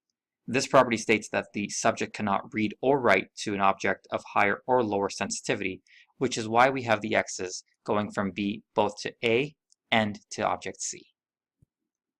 The BIBA model, or BIBA integrity model, developed by Kenneth Biba, is a formal state transition system of computer security policy that describes a set of access control rules designed to ensure data integrity. Data and subjects are grouped into ordered levels of integrity. The model is designed so that subjects may not corrupt data in a level ranked higher than the subject or be corrupted by data from a lower level than the subject. In general, the model was developed to address integrity as the core principle, which is the direct reverse of the Bell-LaPadula model. The BIBA model has the following three defining properties. The simple integrity property. This property states that a subject at one level of integrity is not permitted to read an object of lower integrity. The star integrity property. This property states that an object at one level of integrity is not permitted to write to an object of higher integrity. Invocation property. This property prohibits a subject at one level of integrity from invoking a subject at a higher level of integrity. Here we have a visual representation of the BIBA model, and in column 1 we have the simple integrity property, which states that a subject at one level of integrity is not permitted to read an object of lower integrity. So a person in the middle, so for example object B, cannot read an object of level object C. In the second column we have the star integrity property, which states that an object at one level of integrity is not permitted to write to an object of higher integrity. So object B is not able to write to object A.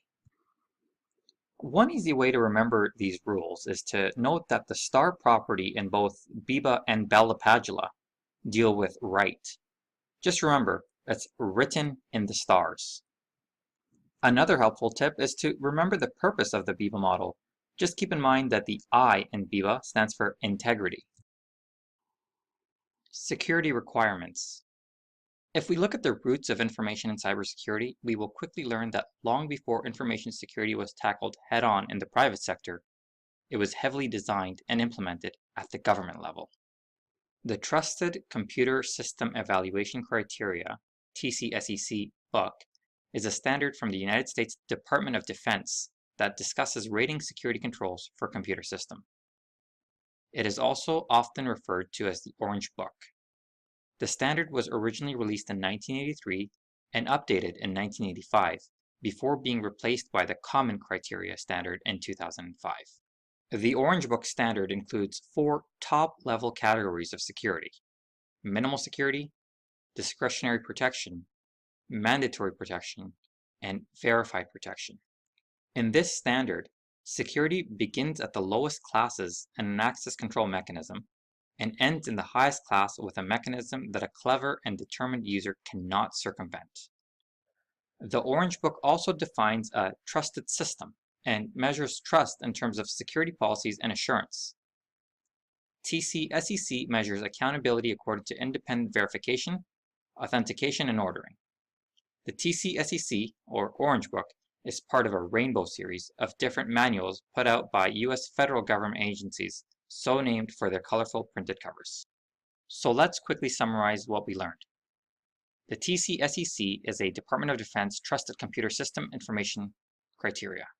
It was issued in 1983 and later referred to as the Orange Book by the IT community. It is no longer used and it was replaced by the Common Criteria in 2005. The Common Criteria is an international set of guidelines and specifications developed for evaluating information security products, specifically to ensure they meet an agreed-upon security standard for government deployments. Common Criteria is more formally called Common Criteria for Information Technology Security Evaluation. The Common Criteria has 2 key components: protection profiles and evaluation assurance levels. A protection profile, otherwise known as PPRO, defines as a standard set of security requirements for a specific type of product, such as a firewall. The evaluation assurance level, EAL, defines how thoroughly the product is tested. Evaluation assurance levels are scaled from 1 to 7, with 1 being the lowest level evaluation and 7 being the highest level evaluation. A higher level evaluation does not mean the product has a higher level of security, only that the product went through more tests.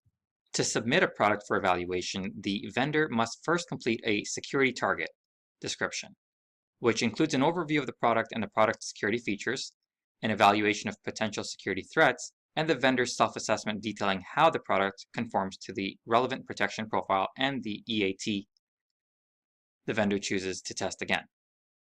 The laboratory then tests the product to verify the product's security features and evaluates how well it meets the specifications defined in the protection profile. The results of a successful evaluation form the basis for an official certification of the product. The goal of the Common Criteria certification is to assure customers that the products they are buying have been evaluated and that the vendor's claims have been verified by a vendor-neutral third party. The Common Criteria originated out of 3 standards: ITsec, the European standard developed in the early 1990s by France, Germany, the Netherlands, and the UK; CTCPEC, the Canadian standard, followed from the US DoD standard, but avoided several problems that was issued jointly by evaluators from both the US and Canada. The CTCPEC standard was first published in May 1993. And TCSEC, the United States Department of Defense DoD 5200 standard, called the Orange Book, and parts of the Rainbow series. The Orange Book originated from computer security work, including the Anderson Report, done by the National Security Agency, and the National Bureau of Standards in the late 1970s and the early 1980s. The central thesis of the Orange Book follows from the work done by Dave Bell and Len LaPadula for a set of protection mechanisms. The government uses a certification and accreditation process to determine whether the system may be used in the government setting. Certification and accreditation at the government level is not only very complicated, but also very confidential. It also goes well beyond the scope of this course. To get a better understanding of certification and accreditation, we will use the commercial level of certification and accreditation to describe what it is and how it is utilized in a real-world example. Certification is the comprehensive technical evaluation of the security components and their compliance for the purpose of accreditation. A certification process may use safeguard evaluation, risk analysis, verification, testing, and auditing techniques to assess the appropriateness of a specific system. For example, suppose Dan is the security officer for a company that just purchased new systems to be used to process its confidential data. He wants to know if these systems are appropriate for these tasks and if they are going to provide the necessary level of protection.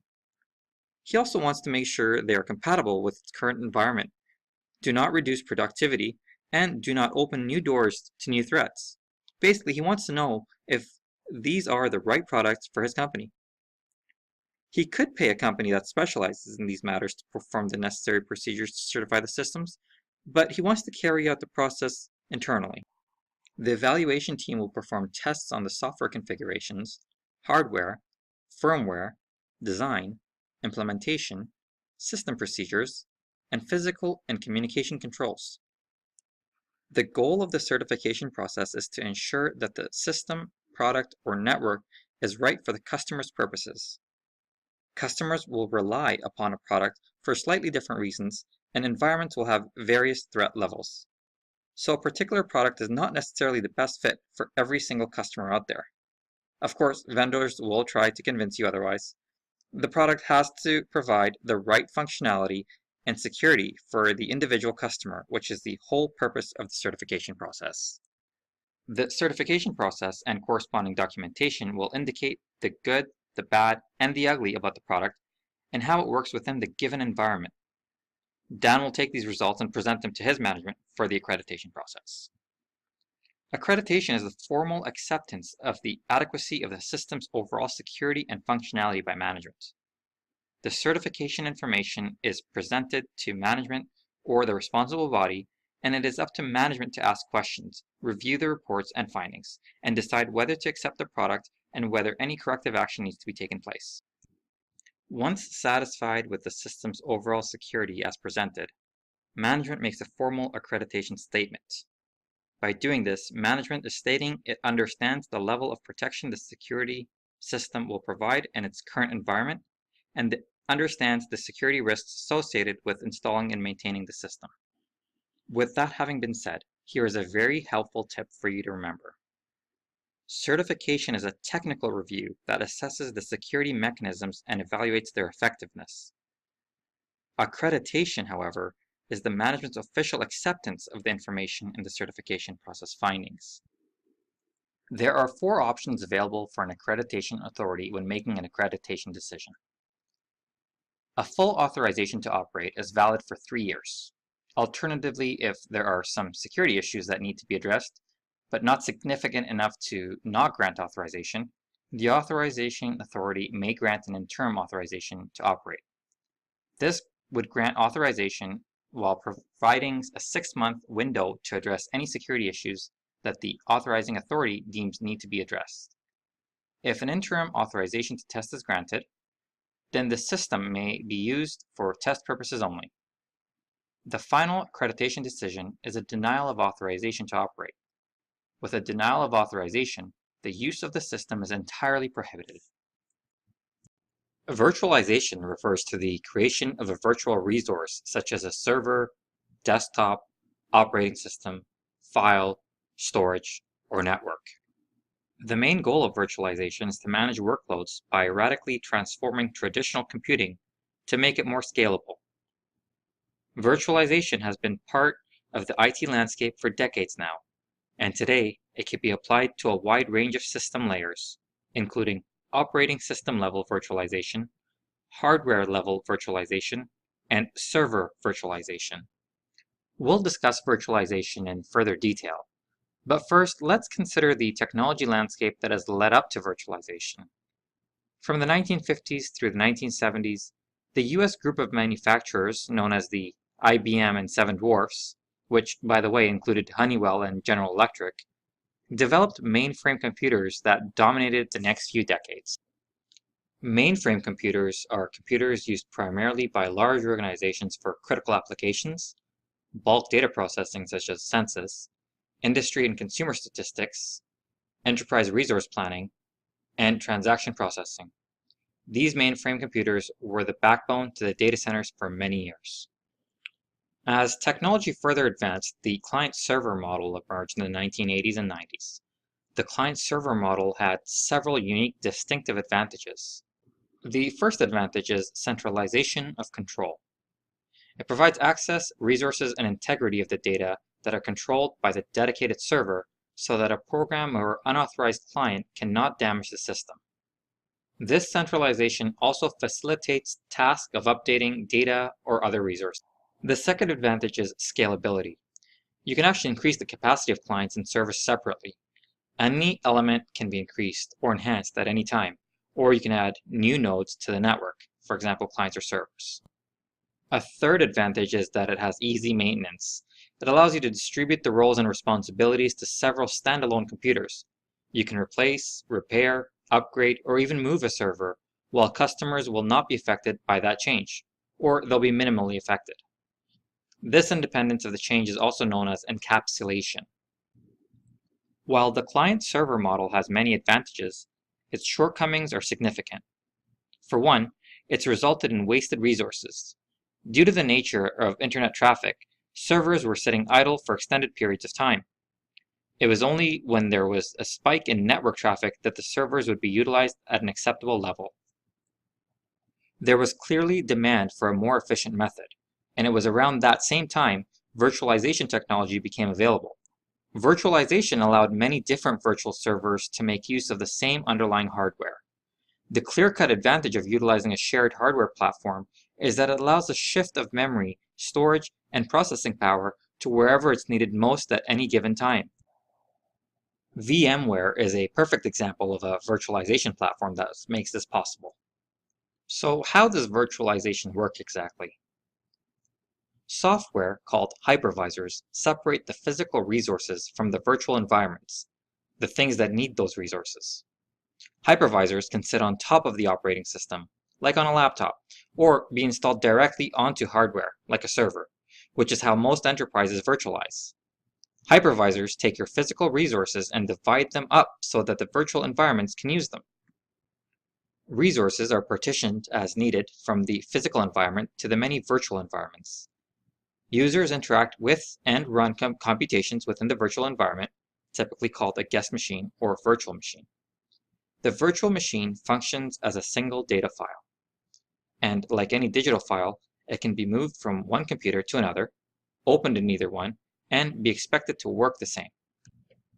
When the virtual environment is running and a user or program issues an instruction, that requires additional resources from the physical environment.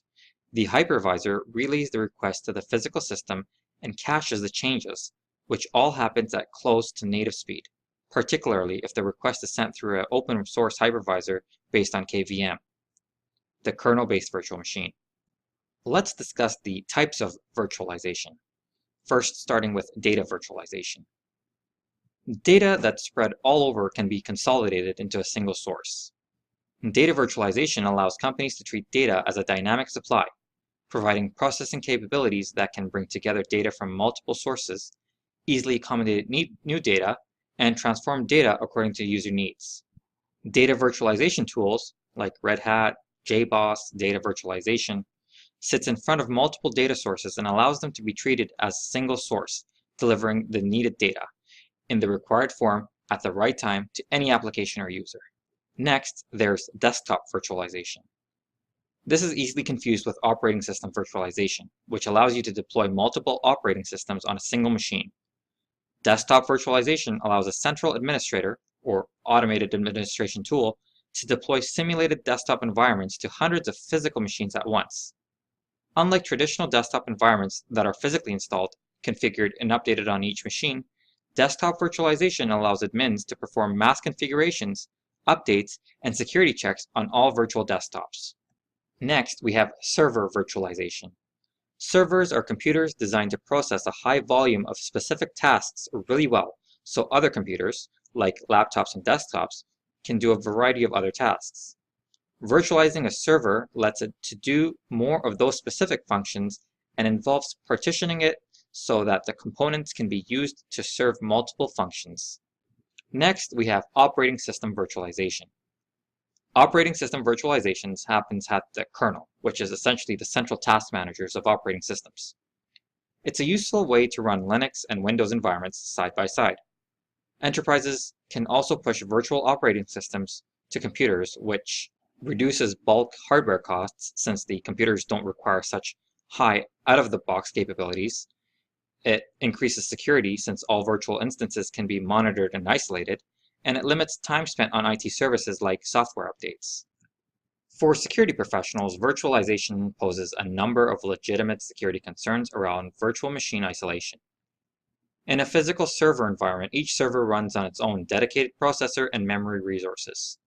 If a malicious attacker compromises the machine, that event is limited to that particular machine.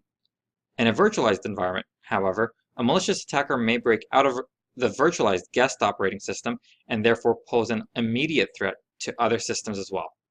This type of attack is known as a VM escape attack. Cloud computing is a general term for the delivery of hosted services over the internet. Cloud computing enables companies to consume a compute resource, such as a virtual machine, storage, or an application, as a utility, just like electricity, rather than having to build and maintain computing infrastructures in-house.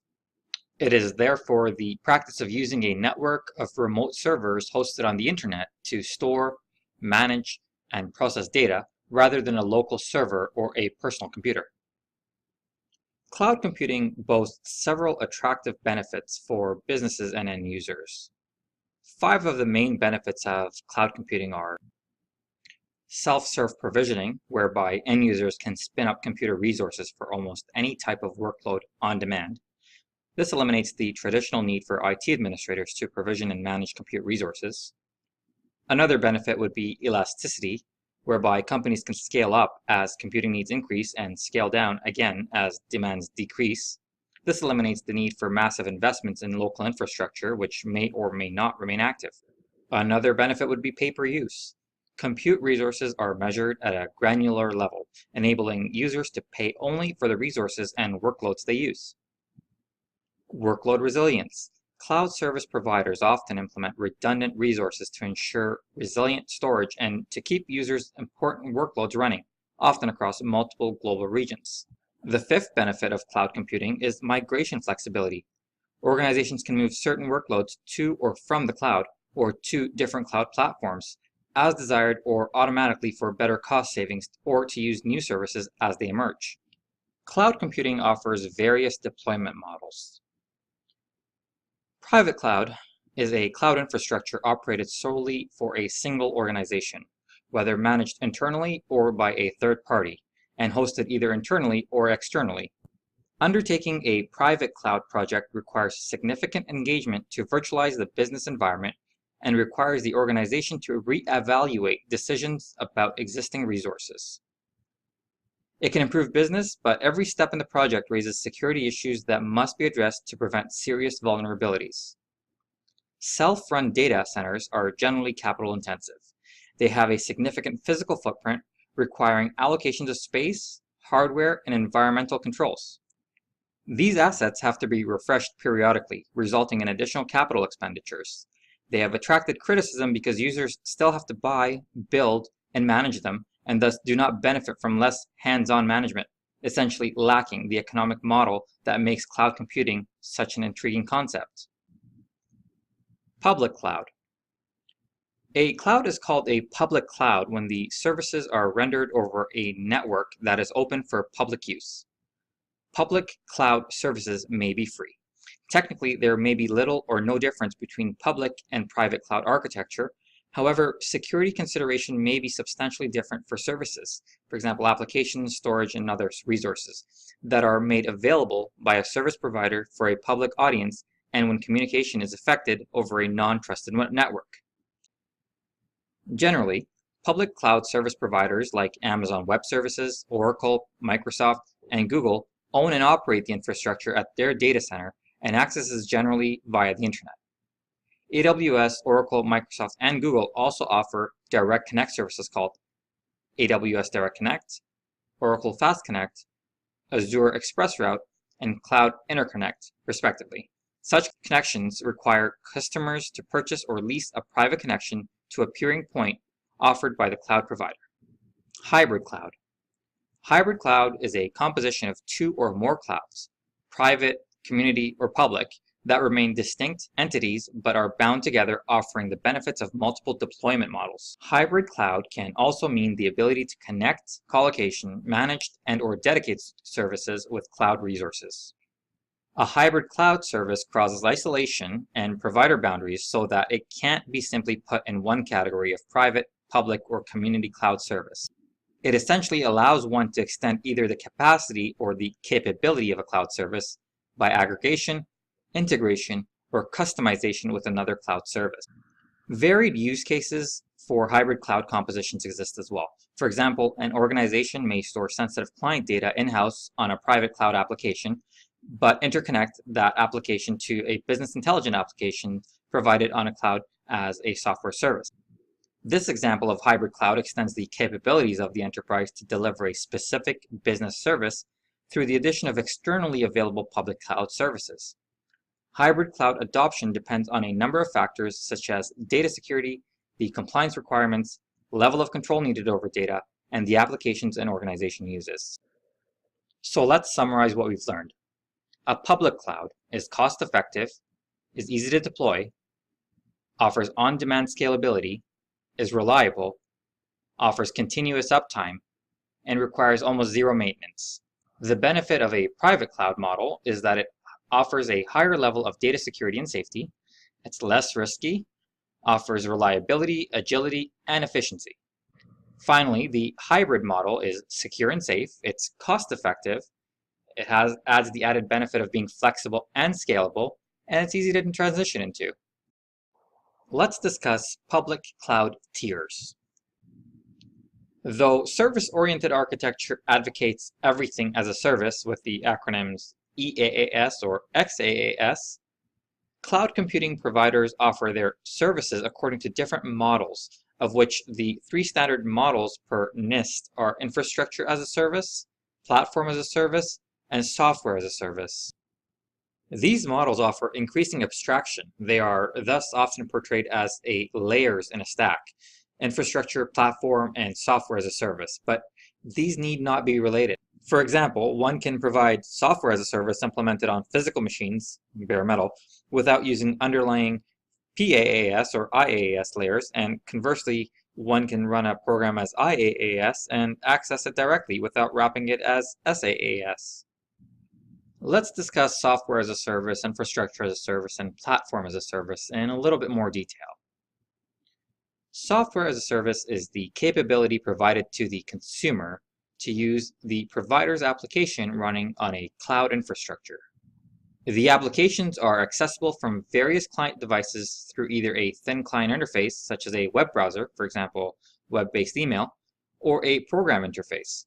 The consumer does not manage or control the underlying cloud infrastructure, including network servers, operating systems, storage, or even individual application capabilities, with the possible exception of limited user-specific application configuration settings. Infrastructure as a service, or IaaS, refers to online services that provide high-level APIs used to dereference various low-level details of underlying network infrastructure like physical computing resources, location, data partitioning, scaling, security backup, and more. A hypervisor such as Oracle VirtualBox or Oracle VM runs the virtual machines as guests. Pools of hypervisors within the cloud operational system can support large numbers of virtual machines and the ability to scale services up and down according to customers' varying requirements. Linux containers run in isolated partitions of a single Linux kernel running directly on the physical hardware. Linux cgroups and namespaces are the underlying Linux kernel technologies used to isolate, secure, and manage the containers. Containerization offers higher performance than virtualization because there is no hypervisor overhead. Also, container capacity autoscales dynamically with computing load, which eliminates the problem of over-provisioning and enables usage-based billing. Infrastructure as a service cloud often offers additional resources such as a virtual machine disk image library, raw block storage, file or object storage, firewalls, load balancers, IP addresses, virtual local area networks or VLANs, and software bundles. The NIST's definition of cloud computing describes infrastructure as a service as where the consumer is able to deploy and run arbitrary software, which can include operating systems and applications. The consumer does not manage or control the underlying cloud infrastructure, but has control over operating systems, storage, and deployed applications, and possibly limited control over select networking controls components, such as host firewalls. IaaS cloud providers supply these resources on demand from their large pools of equipment installed in data centers. For wide area connectivity, customers can use either the internet or carrier clouds, dedicated virtual private networks. To deploy their applications, cloud users install operating system images and their application software on the cloud infrastructure. In this model, the cloud user patches and maintains the operating systems and the application software. Cloud providers typically bill IaaS services on a utility computing basis. Cost reflects the amount of resources allocated and consumed. Platform as a service, or PaaS, is the capability provided to the consumer to deploy onto the cloud infrastructure consumer-created or acquired applications created using programming languages, libraries, services, and tools supported by the provider. The consumer does not manage or control the underlying cloud infrastructure, including network, servers, operating systems, or storage, but has control over the deployed applications and possibly configuration settings for the application hosting environment. Let's look at a few examples of each. Software as a service examples would include Google Docs and Spreadsheets, NetSuite, and IBM Lotus Live. Platform as a service examples would include Force.com, Rollbase, Longjump, Google App Engine, and Windows Azure.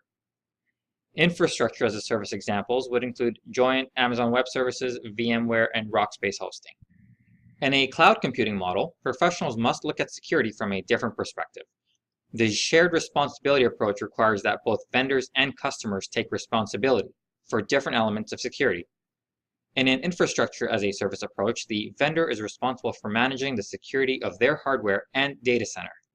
Customers configure the operating system, applications, and data, so securing those elements is primarily a customer responsibility. In a platform as a service approach, the customer still has data and application responsibility, but does not directly interact with the operating system, so that responsibility shifts to the vendor. And finally, in a software as a service approach, the vendor manages almost everything, and the only responsibility that the customer has is knowing what data is stored in the service and applying appropriate access controls. In this lesson, we will discuss memory protection. When discussing memory protection, we want to familiarize ourselves with two types, RAM and ROM. RAM stands for Random Access Memory, and ROM stands for Read-Only Memory. So what are the differences? Let's look at the two and compare them. RAM is the memory available for the operating system, programs, and processes to use when the computer is running. ROM is the memory that comes with your computer that is pre-written to hold the instructions for booting up the computer. RAM requires a flow of electricity to retain the data, for example, the computer being powered on. ROM will retain data without the flow of electricity, for example, when the computer is turned off. RAM is a type of volatile memory. Data in RAM is not permanently written. When you power off your computer, the data stored in RAM is deleted. ROM is a type of non-volatile memory. Data in ROM is permanently written and is not erased when you power off your computer. There are different types of RAM, including DRAM, Dynamic Random Access Memory, and SRAM, Static Random Access Memory. There are different types of ROM, including PROM, Programmable Read-Only Memory, that is manufactured as blank memory, for example CD-ROMs, and EPROM, Erasable Programmable Read-Only Memory. There are many differences between RAM and ROM memory, but there are also a couple of similarities, and these are very easy to remember. Both types of memory are used by a computer, and they are both required for your computer to operate properly and efficiently. Memory management is the process of controlling and coordinating computer memory, assigning portions called blocks to various running programs to optimize overall system performance. Memory management resides in the hardware, in the operating system, in programs and applications. In hardware, memory management involves components that physically store data, such as RAM chips, memory caches, and flash-based SSDs, or solid-state drives. In the operating system, memory management involves the allocation and constant reallocation of specific memory blocks to individual programs as user demands change. At the application level, memory management ensures the availability of adequate memory for the object and data structures of each running program at all times. Application memory management combines two related tasks, known as allocation and recycling. When a program requests a block of memory, a part of the memory manager called the allocator assigns the block to the program. When a program no longer needs that data in previously allocated memory blocks, those blocks become available for reassignment. This task can be done manually by the programmer or automatically by the memory manager. Memory protection is a way to control memory access rights on a computer and is a part of most modern instruction set architectures and operating systems. The main purpose of memory protection is to prevent a process from accessing memory that has not been allocated to it. This prevents a bug or malware within a process from affecting other processes or the operating system itself. An attempt to access unowned memory results in a hardware fault called a segmentation fault or storage violation exception, generally causing abnormal termination of the offending process. Memory protection for computer security includes additional techniques such as address space layout randomization and executable space protection.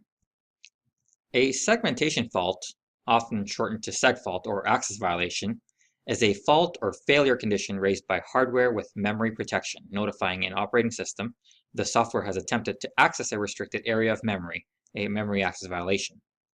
On standard x86 computers, this is a form of general protection fault. The operating system kernel will, in response, usually perform some corrective action, generally passing the fault onto the offending process by sending the process a signal.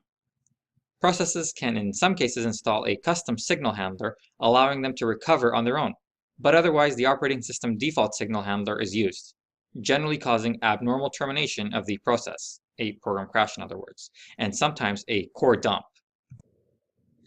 Segmentation faults are a common class of error in programs written in languages like C that provide low-level memory access. They arise primarily due to errors in use of pointers for virtual memory addressing, particularly illegal access. Another type of memory access error is a bus error, which also has various causes, but is today much rarer. These occur primarily due to incorrect physical memory addressing or due to misaligned memory access. These are memory references that the hardware cannot address rather than references that a process is not allowed to address. Newer programming languages may employ mechanisms designed to avoid segmentation faults and improve memory safety. For example, the Rust programming language, which appeared in 2010, employs an ownership-based model to ensure memory safety. A memory leak is a process in which a program or application persistently retains a computer's primary memory. It occurs when the resident memory program does not return or release allocated memory space, even after execution, resulting in slower or unresponsive system behavior. A memory leak is also known as a space leak. A memory leak is considered a failure or bug within the application or program that holds it. Memory leakage may be intended or unintended by the application or program, which may retain the application in memory to execute operations or remain frozen in an unrecoverable state. The resident program also may source or leak additional memory space without releasing the previously used space, leading to the exhaustion of memory resources and a poorly performing or frozen system. A memory leak may be mitigated through specialized memory management software or by adding garbage collection functions to the application source code. In computing, an interface is a shared boundary across which two or more separate components of a computer system exchange information. The exchange can be between software, computer hardware, peripheral devices, humans, and combinations of these.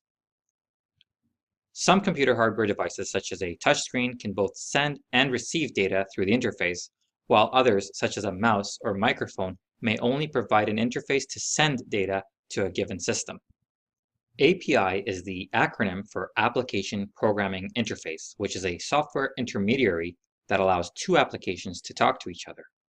Each time you use an app, like Facebook, send an instant message, or check the weather on your phone, you're using an API. When you use an application on your mobile phone, the application connects to the internet and sends data to a server. The server then retrieves that data, interprets it, performs the necessary actions, and sends it back to your phone. The application then interprets the data and presents you with the information you wanted in a readable way. This is what an API is. All of this happens via API. To explain this better, let us take a familiar example. Imagine you're sitting at a table in a restaurant with a menu of choices to order from. The kitchen is the part of the system that will prepare your order. What is missing is the critical link to communicate your order to the kitchen and deliver your food back to your table. That's where the waiter or API comes in. The waiter is the messenger or API that takes your request or order and tells the kitchen, the system, what to do. Then the waiter delivers the response back to you. In this case, it is the food. Here's another real-life example of an API. You may be familiar with the process of searching for flights online. Just like the restaurant, you have a variety of options to choose from, including different cities, departure and return dates, and more. Let us imagine that you're booking your flight on an airline website. You choose a departure city and date, and return city and date, cabin class, as well as other variables. In order to book your flight, you interact with the airline's website to access their database and see if any seats are available on those dates and what the costs might be. However, what if you are not using the airline's website, a channel that has direct access to the information? What if you're using an online travel service, such as Kayak or Expedia, which aggregates information from a number of airline databases? The travel service, in this case, interacts with the airline's API. The API is the interface that, like your helpful waiter, can be asked by the online travel service to get information from the airline's database to book seats, baggage options, etc. The API then takes the airline's response to your request and delivers it right back to the online service, which then shows you the most updated relevant information. What an API also provides is a layer of security. Your phone's data is never fully exposed to the server, and likewise, the server is never fully exposed to your phone. Instead, each communicates with small packets of data, sharing only that which is necessary, like ordering takeout. You tell the restaurant what you would like to eat, they tell you what you need in return, and then, in the end, you get your meal.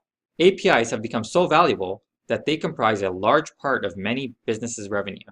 Major companies like Google, eBay, Salesforce.com, Amazon, and Expedia are just a few of the many companies that make money from their APIs. What the API economy refers to is this marketplace of APIs.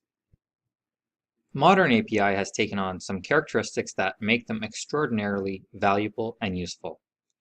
For one, modern APIs adhere to standards, typically HTTP and REST, that are developer-friendly, they're easily accessible, and understood broadly. Moreover, they are treated more like products than code. They are designed for consumption for specific audiences, for example, mobile developers.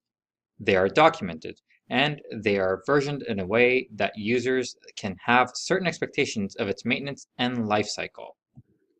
And because they are much more standardized, they have a much stronger discipline for security and governance, as well as monitored and managed for performance and scale. As with any other piece of productized software, the modern API has its own software development lifecycle, or SDLC, of designing, testing, building, managing, and versioning. Also, modern APIs are well documented for consumption and versioning. When discussing interface types, there are two types: physical interface and virtual interface. Virtual interfaces are network interfaces that are not associated with a physical interface. Physical interfaces have some form of physical element, for example, a RJ45 mail connector on an Ethernet cable. Virtual interfaces exist only in software. There are no physical elements. You identify an individual virtual interface using a numerical ID after the virtual interface name. For example, loopback0 or tunnel1. The ID is unique per virtual interface type to make the entire name string unique. For example, both a loopback0 interface and null0 interface can exist. but two loopback zero interfaces cannot exist in a single networking device. Some of the common types of virtual interfaces include loopback interfaces, null interfaces, subinterfaces, and tunnel interfaces. This then begs the question, why do we need virtual interfaces and what are the benefits? Well, each type of virtual interface has its own benefit. For example, subinterfaces were invented as a method of virtually subdividing a physical interface into two or more interfaces, so that IP routing protocols would see the network connection to each remote networking device as a separate physical layer, even though the subinterfaces share a common physical interface. One of the first uses of subinterfaces was to resolve the problem with split horizon of frame relay WANs. A null interface provides an alternative method of filtering without the overhead involved with using access lists. For example, instead of creating an outbound access list that prevents traffic to a destination network from being transmitted out an interface, you can configure a static route for the destination network that points to the null interface. A loopback interface can provide a stable interface on which you can assign a layer 3 address, such as an IP or IPX address. This address can be configured as the source address when the networking device needs to send data for protocols to another device in your network, and you want the receiving data to always see the same source IP address from the networking device. As it relates to interfaces on vulnerability, sometimes what happens is malicious users are able to exfiltrate information from a sensitive system to the outside world through what is known as a covert channel. Covert channels provide a backdoor for communications into or out of the system and allow inadvertent interfaces that weren't planned by software developers to be exploited. There are two types of covert channels. Storage channels communicate by modifying a storage location, such as a hard drive. Timing channels perform operations that affect the real response time observed by the receiver. Three things are required for a covert channel to exist. First, the sender and receiver must have access to a shared resource. Second, the sender must be able to vary some property of the shared resource that the receiver can observe. Finally, the sender and receiver must be able to synchronize their communication. It's apparent that covert channels are extremely common. Probably the only way to completely eliminate the covert channels is to eliminate all shared resources and all communication. Availability, in the context of a computer system, refers to the ability of a user to access information or resources in a specified location and in the correct format. Availability is one of the 5 pillars of information assurance, the other 4 being integrity, authentication, confidentiality, and non-repudiation. When a system is regularly non-functioning, information availability is affected and significantly impacts users. In addition, when data is not secure and easily available, information security is affected. Another factor affecting availability is time. If a computer system cannot deliver information efficiently, then availability is compromised. Data availability must be ensured by storage, which may be local or at an offsite facility. In the case of an offsite facility, an established business continuity plan should state the availability of this data when on-site data is not available. At all times, information must be available to those with clearance. Availability can generally be improved in one of 2 manners: high availability and fault tolerance. High availability refers to a system or component that is continuously operational for a desirably long length of time. Availability can be measured relative to 100% operational or never failing. A widely held but difficult to achieve standard of availability for a system or product is known as 5 nines, which is 99.999% availability. One example of increasing availability would be power supplies. Power supplies contain moving parts and have high failure rates. By offering a secondary power source, availability may be increased. RAID is short for Redundant Array of Independent Disks. Originally, the term RAID was defined as Redundant Array of Inexpensive Disks, but now it is usually referred to as Redundant Array of Independent Disks. RAID storage uses multiple disks in order to provide fault tolerance to improve overall performance and to increase the storage capacity in a system. This is in contrast with older storage devices that used only a single disk drive. RAID allows you to store the same data redundantly in a balanced way to improve overall performance. RAID disk drives are frequently on servers but aren't generally necessary for personal computers. So how does RAID work? With RAID technology, data can be mirrored on one or more disks in the same array so that if one disk fails, the data is preserved. Thanks to a technique known as striping, a technique for spreading data over multiple disk drives. RAID also offers the option of reading or writing to more than one disk at the same time in order to improve performance. In this arrangement, sequential data is broken into segments which are sent to the various disks in the array, speeding up throughput. A typical RAID array uses multiple disks that appear to be on a single device, so it can provide more storage capacity than a single disk. RAID devices use many different architectures, called levels, depending on the desired balance between performance and fault tolerance. RAID levels describe how data is distributed across the drives. You will need to be familiar with RAID Level 1 and RAID Level 5. RAID Level 1 is commonly referred to as mirroring, where RAID Level 5 is commonly referred to as striping. Let's take a closer look at each.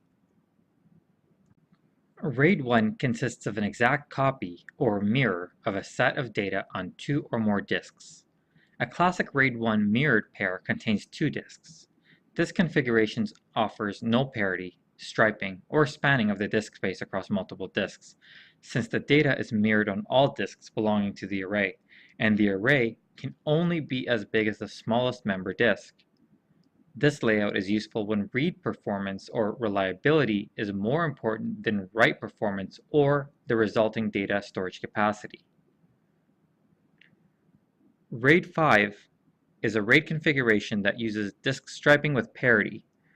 Because data and parity are stripes across all the disks, no single disk has a bottleneck. Striping also allows users to reconstruct data in case of disk failure. Reads and writes are more evenly balanced in this configuration, making RAID 5 the most commonly used RAID method. The other method of improving availability is through fault tolerance.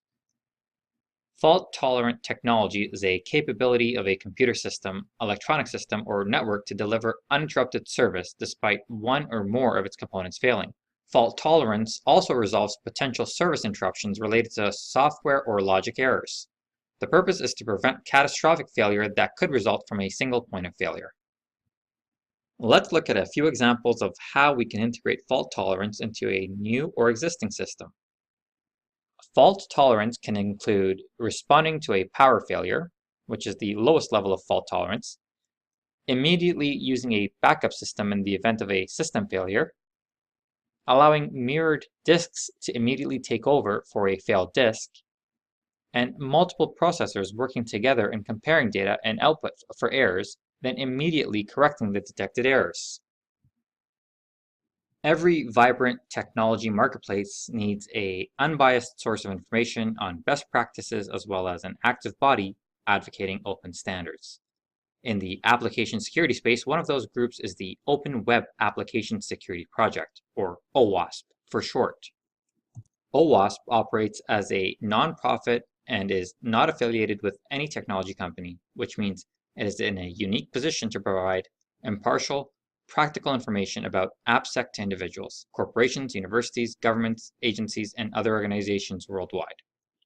Operating as a community of like-minded professionals, OWASP issues software tools and knowledge-based documentation on application security. All of its articles, methodologies, and technologies are made available free of charge to the public. OWASP makes available a list of the top 10 most critical web application security risks. Let's take a look at the OWASP Top 10 for 2017. If you navigate to owasp.org, you'll see this webpage here. I'm going to go ahead and click on OWASP Top 10 2017. Now, when we come to this page, this is initially what you'll see. It's a PDF document.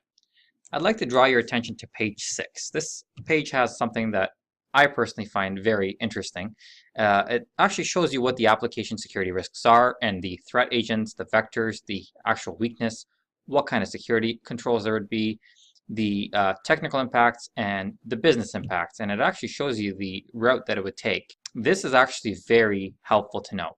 The whole document here actually has quite a bit of useful information, but let's go ahead and jump over to page 7 here, which actually has the list of top 10 security risks for 2017. The top 10 security risks are injection, broken authentication, sensitive data exposure, XML external entities, broken access control, security misconfigurations, cross-site scripting, insecure deserialization, components with known vulnerabilities, and insufficient logging and monitoring. Now, we're not going to go through each one of these individually. It would simply be too redundant. Everything is listed here. I would highly encourage you to take a look at this information. And if you feel that you need more information on each one of these, a simple Google search will provide you plenty of information on that. The details of this go well beyond the scope of this course in terms of going into details, but we will look at a few of these in more detail. For example, we will look at SQL injections, and we will also look at cross-site scripting in further detail. If you actually scroll down this document, you'll see each one of them is actually explained. For example, one of the top 10 vulnerabilities is injection. It tells you what the threat agent is, the attack vectors, and it goes into quite a bit of detail to provide you with real-world examples. So here's one example here of an attack scenario, and it does the same thing for the other 9 vulnerabilities. So here we have broken authentication. It gives you all the details you need there. Same thing with sensitive data exposure. This document is well worth the read. It provides quite a bit of information and is time well spent. The danger of SQL injections has been known for 15 years, and yet such attacks are still one of the greatest dangers to dynamic websites, which can cause serious damage, including the destruction of the data in your database. But what exactly are they, and how can you prevent them? To understand a SQL injection, you must first understand what a SQL is. SQL, otherwise known as Structured Query Language, is a domain-specific language used in programming and designed for managing data held in a relational database management system, or for stream processing in a relational data stream management system. Okay, great. So we know what a SQL is, but what is a SQL injection? On the modern web, you can find lots of dynamic sites which are generated on the fly. A scripting language, such as PHP, retrieves content from a database and puts it together based on instructions or statements. Such instructions contain the code written by the developer, as well as the data the visitor enters via the web form. For example, when he or she enters his login and password.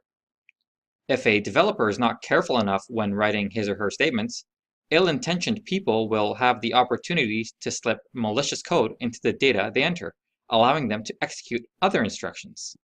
So, in short, hackers use certain characters or formulas in the input field of the form, as a result of which their input is no longer seen as a simple string, but rather as a function. So let's look at some of these most common signs. An asterisk is an instruction for the SQL database to show all columns for the selected row in the database. Equals is an instruction for the SQL database to show only the values that match the search string. A simple quote is used to tell the SQL database where the search string begins or ends. A semicolon is used to tell the SQL parser that the current statement is terminated. A double dash is used to tell the SQL parser that the rest of the row is a comment. It should not be executed. What are the dangers of a SQL injection?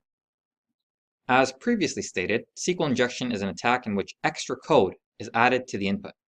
If no precautions are taken into the script to anticipate such situations, the code will be executed, leading to dangerous situations. The attacker can add, edit, or read the database content, read the source code of files on the database server, write files to the database server, and these are just a few simple examples. Here is an example that should clearly illustrate this. This code is used as a SQL statement whose purpose is to select a user with a specific ID. But what if the user enters the code below as his user ID in the form? The statement then becomes select star from users where user ID equals 105 or 1 equals 1. The consequence of this is that although the initial purpose was to show a single row, that of the user ID entered into the input, all rows are now shown because the OR condition is always true, 1 equals 1. And when the users table does not only contain usernames but also passwords, you are in big trouble. If I was trying to defend against SQL injection attacks, I can use two techniques: input validation and parameterized queries. Input validation occurs when the web application inspects the input provided by a user to make sure that it is in an appropriate format. For example, the input should never contain a single quotation mark. This checking should always be performed by the web application on the server where an attacker can't modify the code. If the developer tries to use a technique known as client-side validation, where the user's web browser validates input, an attacker can easily remove those checks and bypass the input validation security. The second SQL injection prevention technique is the use of parameterized SQL commands. Using this technique, SQL statements are stored on a server, sometimes in a precompiled format, where the input provided by applications is plugged in after the SQL is already processed. This type of query also prevents SQL injection attacks. In this lesson, we will be discussing cross-site scripting and its prevention. Cross-site scripting refers to client-side code injection attack, wherein an attacker can execute malicious script, also commonly referred to as a malicious payload, into a legitimate website or web application. Cross-site scripting is amongst the most rampant of web application vulnerabilities and occurs when a web application makes use of an unvalidated or unencoded user input within the output it generates. By leveraging cross-site scripting, an attacker does not target a victim directly. Instead, an attacker would exploit a vulnerability within a website or web application that the victim would visit, essentially using the vulnerable website as a vehicle to deliver a malicious script to the victim's browser. A cross-site script vulnerability arises when web applications take data from users and dynamically include it in web pages without first properly validating the data. Cross-site script vulnerabilities allow an attacker to execute arbitrary commands and display arbitrary content in a victim user's browser. A successful XSS attack leads to an attacker controlling the victim's browser or account on the vulnerable web application. Although XSS is enabled by vulnerable pages in an application, the victims of an XSS attack are the application's users, not the application itself. The potency of a XSS vulnerability lies in the fact that the malicious code executes in the context of the victim's session, allowing the attacker to bypass normal security restrictions. Reflected cross-site scripting occurs when an attacker injects browser executable code within a single HTTP response. The injected attack is not stored within the application itself.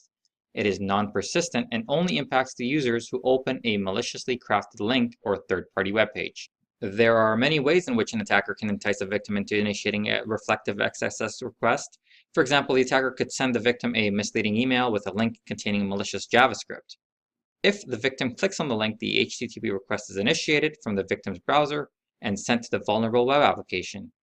The malicious JavaScript is then reflected back to the victim's browser, where it is executed in the context of a victim user's session. Persistent cross-site scripting. The persistent cross-site scripting vulnerability is a more devastating variant of a cross-site scripting flaw.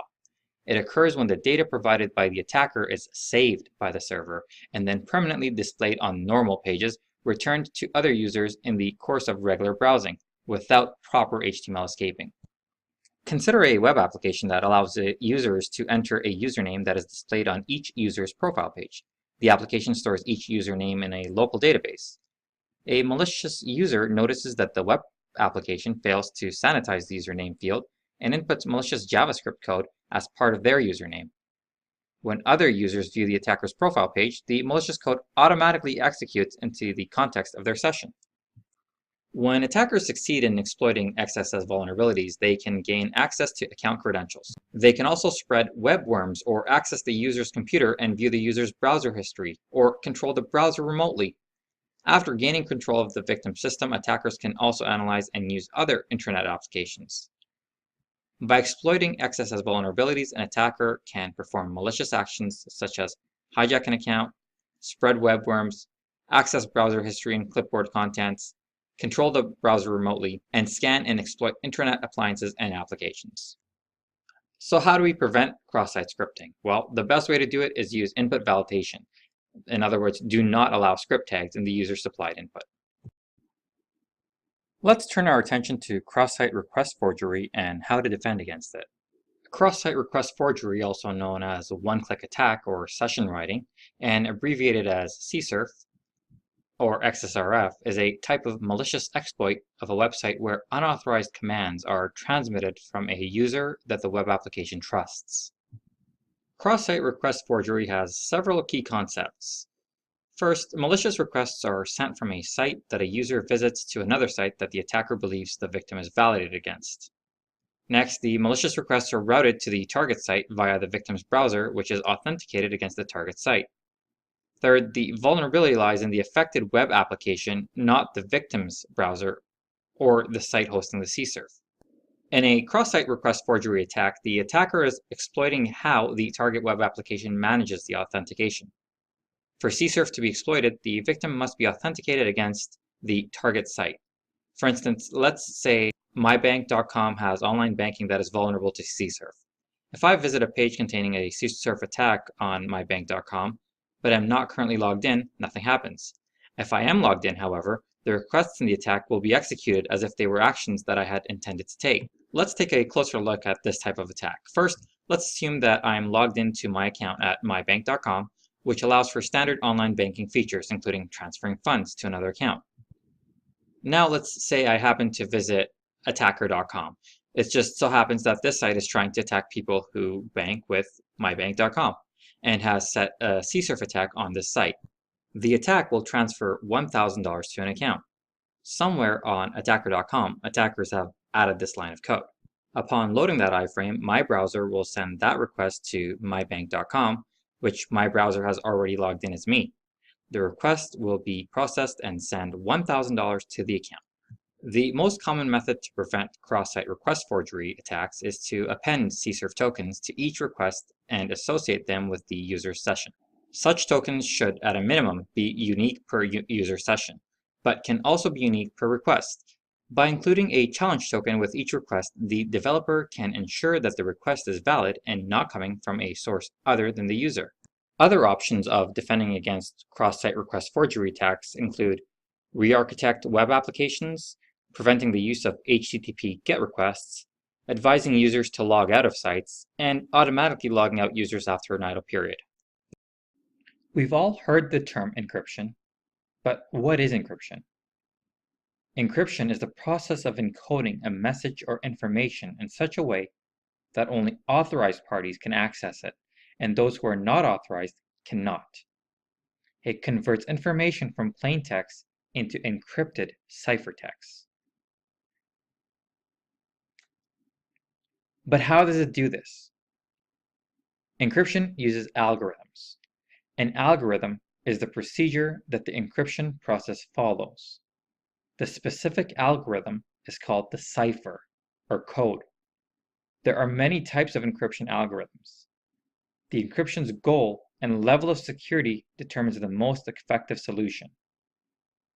Triple DES, RSA, and Blowfish are some examples of encryption algorithms or ciphers. If that's encryption, then what's decryption?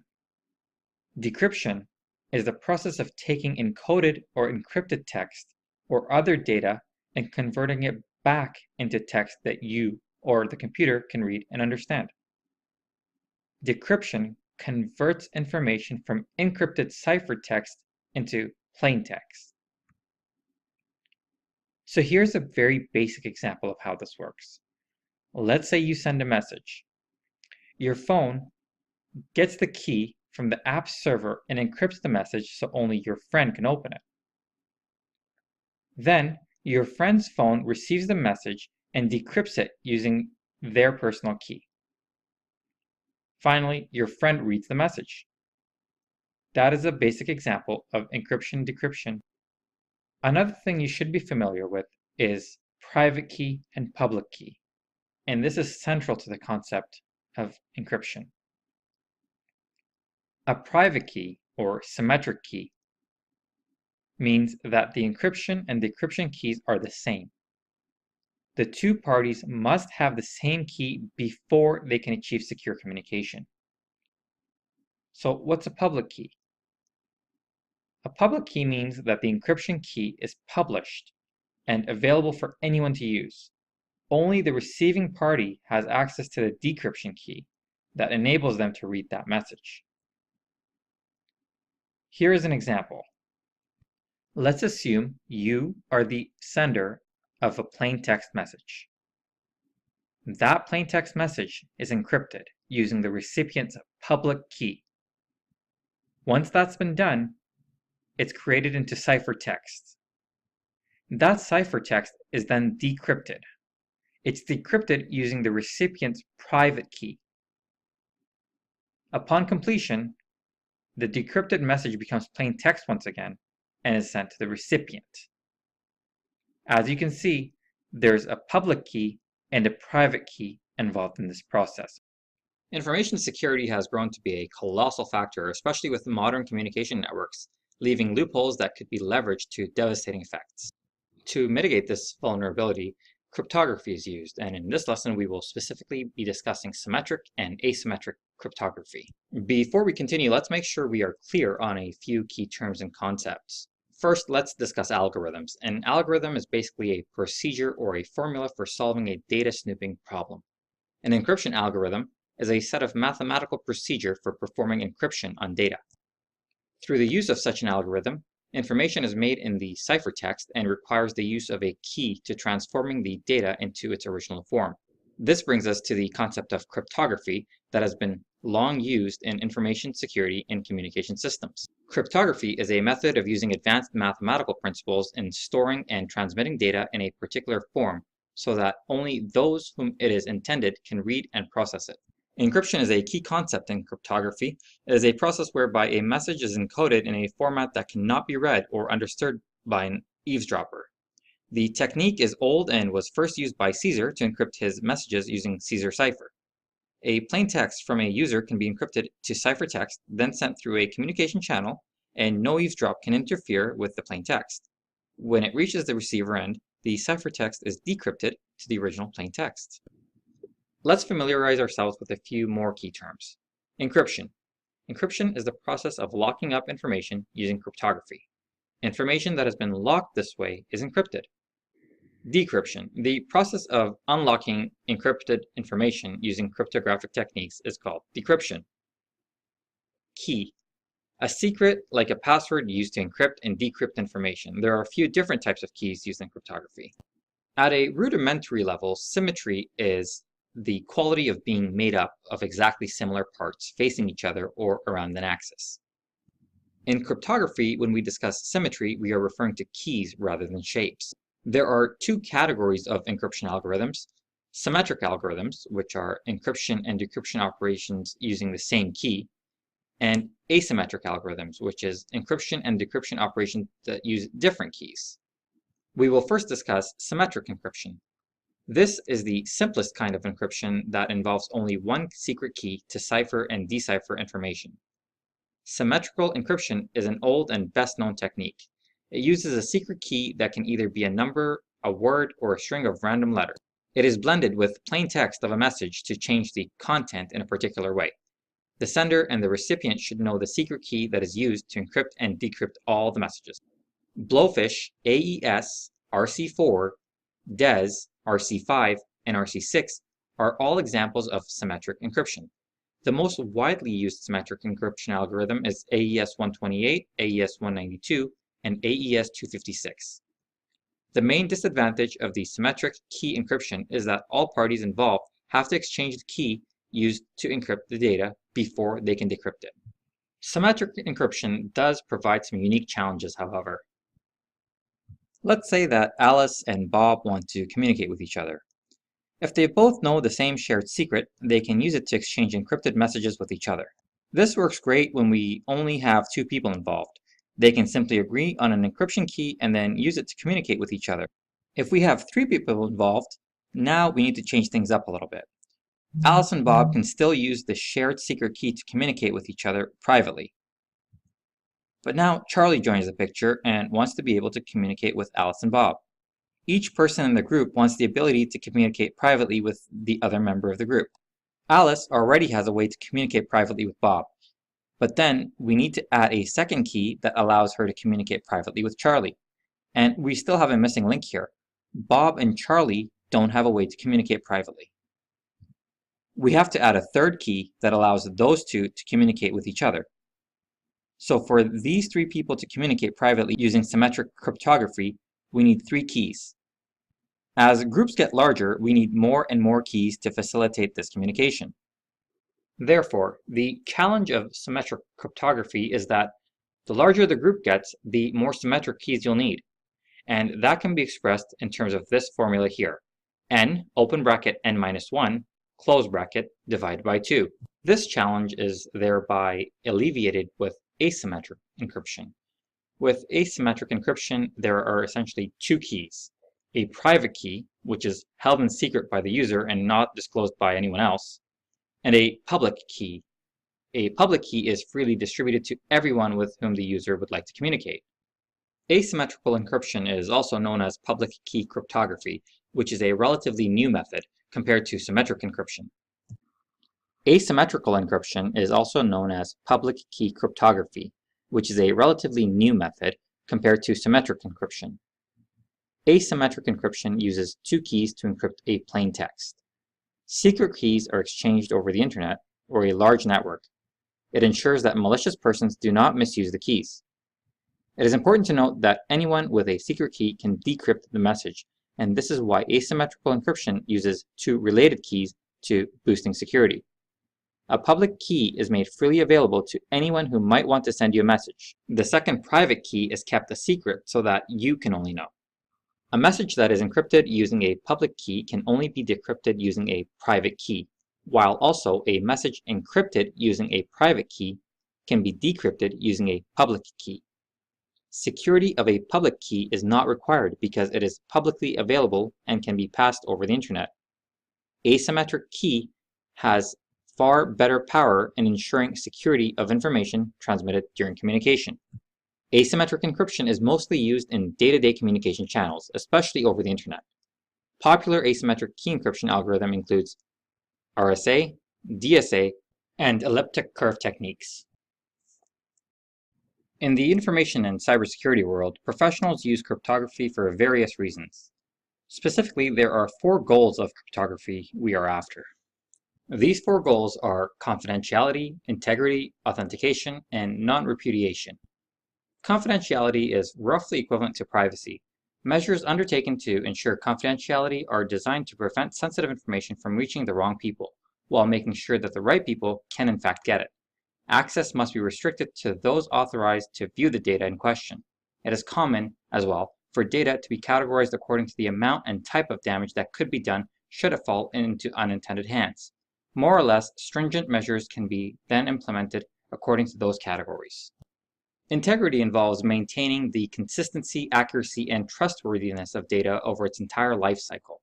Data must not be changed in transit, and steps must be taken to ensure that data cannot be altered by unauthorized people, for example, in a breach of confidentiality. These measures include file permissions and user access controls.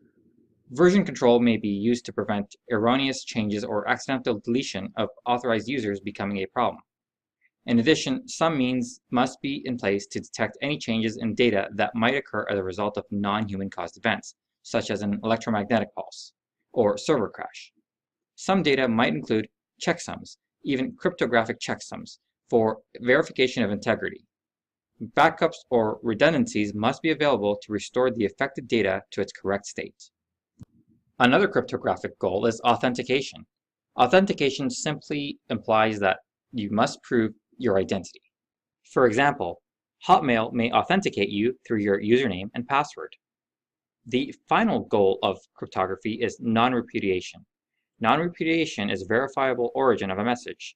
More accurately described, non-repudiation refers to a state of affairs where the author of a statement will not be able to successfully challenge the authorship of that statement or validity of an associated contract.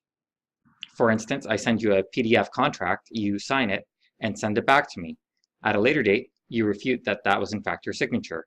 With non-repudiation, that argument is thrown out the door. To people other than a cryptographer, the words code and cipher are interchangeable. There is, however, a very significant difference. The difference is very simple. A code replaces whole words with symbols, while ciphers replace individual letters with other letters or symbols. A cipher will manipulate the letters of a plain text, while a code will manipulate the whole words. Of course, ciphers tend to be much more effective, If you had to replace whole words by a symbol, you would need a lot of symbols. Whereas if you needed to replace individual letters, you would need approximately 26 symbols. So to simplify this, we note that a code is not the same as a cipher. A code is a system that substitutes one word or phrase for another. Codes are intended to provide secrecy and/or efficiency. A cipher, on the other hand, is a system that uses mathematical algorithms to encrypt and decrypt messages. There are two ways ciphers process messages. The first way is stream ciphers. Stream ciphers operate on one character or bit of message at a time. Stream ciphers convert one symbol of plain text directly into a symbol of ciphertext. The other method is block ciphers. Block ciphers operate on large segments of the message at the same time. Block ciphers encrypt a group of plaintext symbols as one block. Let's consider the advantages and disadvantages of stream ciphers. One of the advantages is the speed of transformation. Algorithms are linear in time and constant in space. Another advantage is the fact that it has low error propagation. An error in encrypting one symbol likely will not affect subsequent symbols. Low diffusion is one possible disadvantage. All information of a plaintext symbol is contained in a single ciphertext symbol.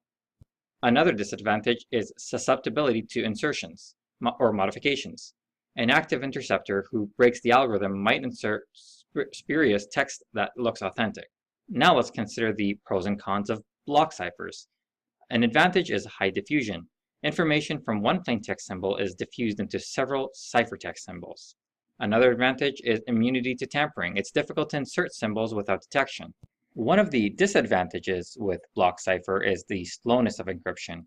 An entire block must be accumulated before encryption or decryption can begin. The other disadvantage is error propagation. An error in one symbol may corrupt the entire block. Substitution and transposition ciphers are two categories of ciphers used in classical cryptography. Substitution and transposition differ in how chunks of the message are handled by the encryption process. Substitution ciphers encrypt plaintext by changing the plaintext one piece at a time. Transposition ciphers encrypt plaintext by moving small pieces of the message around. Anagrams, for example, are a primitive transposition cipher. In this lesson, we will discuss key lifecycle management. There are many factors to consider in the lifecycle of a key. Keeping in mind the types of keys, for example, public and private keys, and their corresponding usages such as authentication, authorization, signing, verification, and so on, there are many potential issues relating to how a key is properly generated, distributed, stored, replaced, deleted, and recovered during its lifetime, and provided with adequate protection against threats. Other questions come up as to how long the life cycle of a key should be, which could range anywhere from just a few minutes to 1 or more years, and the key strength needed to withstand attacks. And there are other questions like, who shall take care of the generation, usage, replacement, and other phases of the life cycle? The most important aspect to consider is what the key is used for. One should always be careful not to use any key for different purposes. Here, an important distinction is made between data keys, used to encrypt data, and key encryption keys, KEKs, which are used to entirely protect other keys. Keys are fundamentally used for encryption, but encryption often acts as a very cunning proxy for other uses such as authentication and signing. For instance, you can prove who you are based on an ownership of a key. Once a key is generated, the key management system should control the sequence of states that a key progresses over its life cycle, and allow an authorized administrator to handle them when necessary. The National Institute of Standards and Technology, NIST, provides strict guidelines for most aspects of the life cycle of cryptographic keys, and has also defined some standards on how a crypto period is determined for each key. A crypto period is the operational life of a key, and is determined by a number of factors based on the sensitivity of the data or keys to be protected, and how much data or how many keys are being protected. From this information, the operational life of the key can be determined, along with the key strength, which is proportional to the cryptographic strength of the system. The algorithm, and therefore the key type, is determined by the purpose of the key. For example, DSA is applicable to a signing purpose only, whereas RSA is appropriate for both signing and encryption. NIST specifies cryptographic algorithms that have withstood the test of time. There are instances when it is necessary for an authorized administrator to make changes to the key's parameters which cause a change in its state during a life cycle. Here's a list of some of those circumstances. Whether the key or associated data or encrypted key is suspected of compromise. Change in vendor support of product or need to replace product. Technological advances that make it possible to attack where it was previously infeasible. Change of ownership, where a change of keys is associated with a change in assignment of liability. Regulatory requirements, contractual requirements, or policy crypto period that mandates a maximum operational life. Let's look at the basic phases of a key life cycle. Do note, however, that every key management solution is different, so not all of them will use the same phases. Some are not used at all, and other phases can be added, such as pre-activation, activation, and post-activation. Generation. Keys can be generated through a key management system, hardware security module, or by a trusted third party, which should use a cryptographically secure true random number generator for seeds. The key, along with their attributes, will then be stored in a key storage database, which must be encrypted by a master key. Attributes include items like name, activation date, size, and instance. A key can be activated upon its creation or set to be activated automatically or manually at a later time. Each key should have a key strength, generally measured in number of bits, associated with it that can provide adequate protection for the entire useful time of the protected data, along with the ability to withstand attacks during this lifetime. The different key lengths will depend on the algorithm that it uses. A standard cryptographic algorithm is recommended that has been thoroughly evaluated and tested. The next phase is backup and storage. In order to receive a key that has been lost during its use, for example, due to equipment failure or forgotten passwords, a secure backup copy should be made available. Backup keys can be stored in a protected form on external media, for example, CDs, USB drives, or by using an existing traditional backup solution, for example, a local network. When a symmetric key or an asymmetric private key is being backed up, it must be encrypted before being stored. The next phase is distribution and loading. The objective of the deployment and loading phase is to install the new key into a secure cryptographic device, either manually or electronically. This is the most critical phase for key security and should only be performed by authorized personnel in case of manual installation.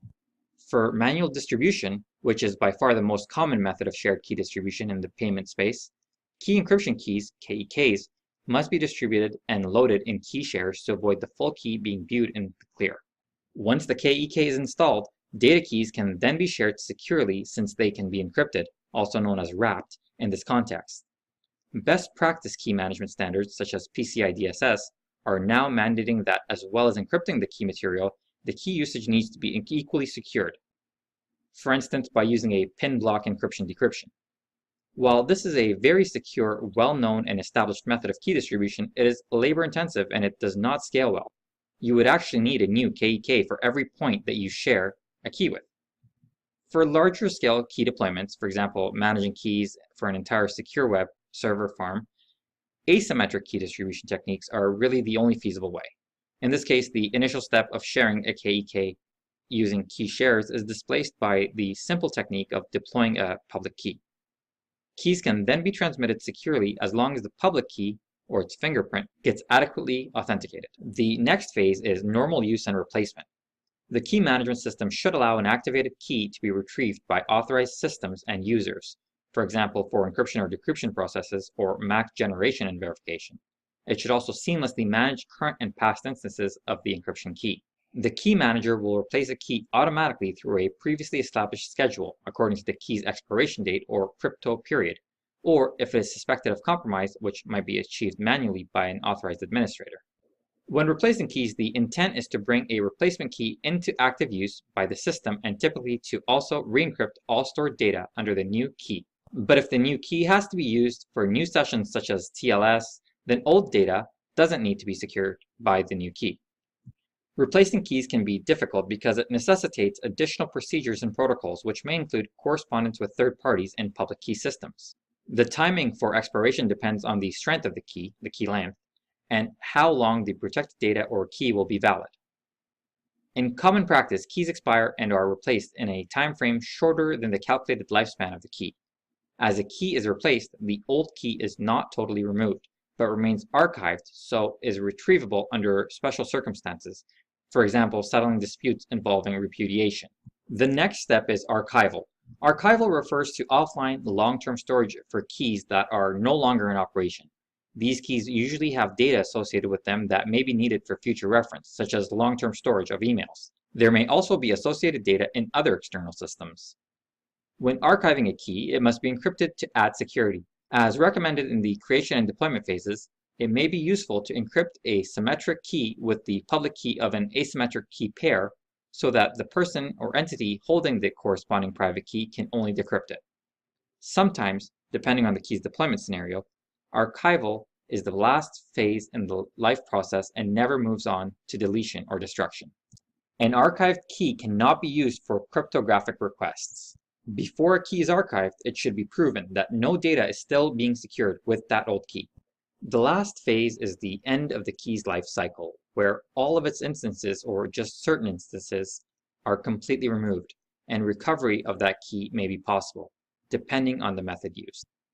The end of life for a key should only occur after an adequately long archival phase, and after adequate analysis to ensure that loss of the key will not correspond to loss of data or other keys. There are three methods of removing a key from operation. The first one is key destruction. This method removes an instance of a key in one of the permissible key forms at a specific location. Information may still exist at the location from which the key may be feasibly reconstructed for subsequent use. The other method of removing a key from operation is key deletion. This method removes an instance of a key and also any information from which the key may be reconstructed from its operational storage use location. Instances of this key may continue to exist at other locations, for example, archival purposes. The third method of removing a key from operation is key termination. All instances and information of the key are completely removed from all locations, making it impossible to regenerate or reconstruct the key other than through a restore from a backup image.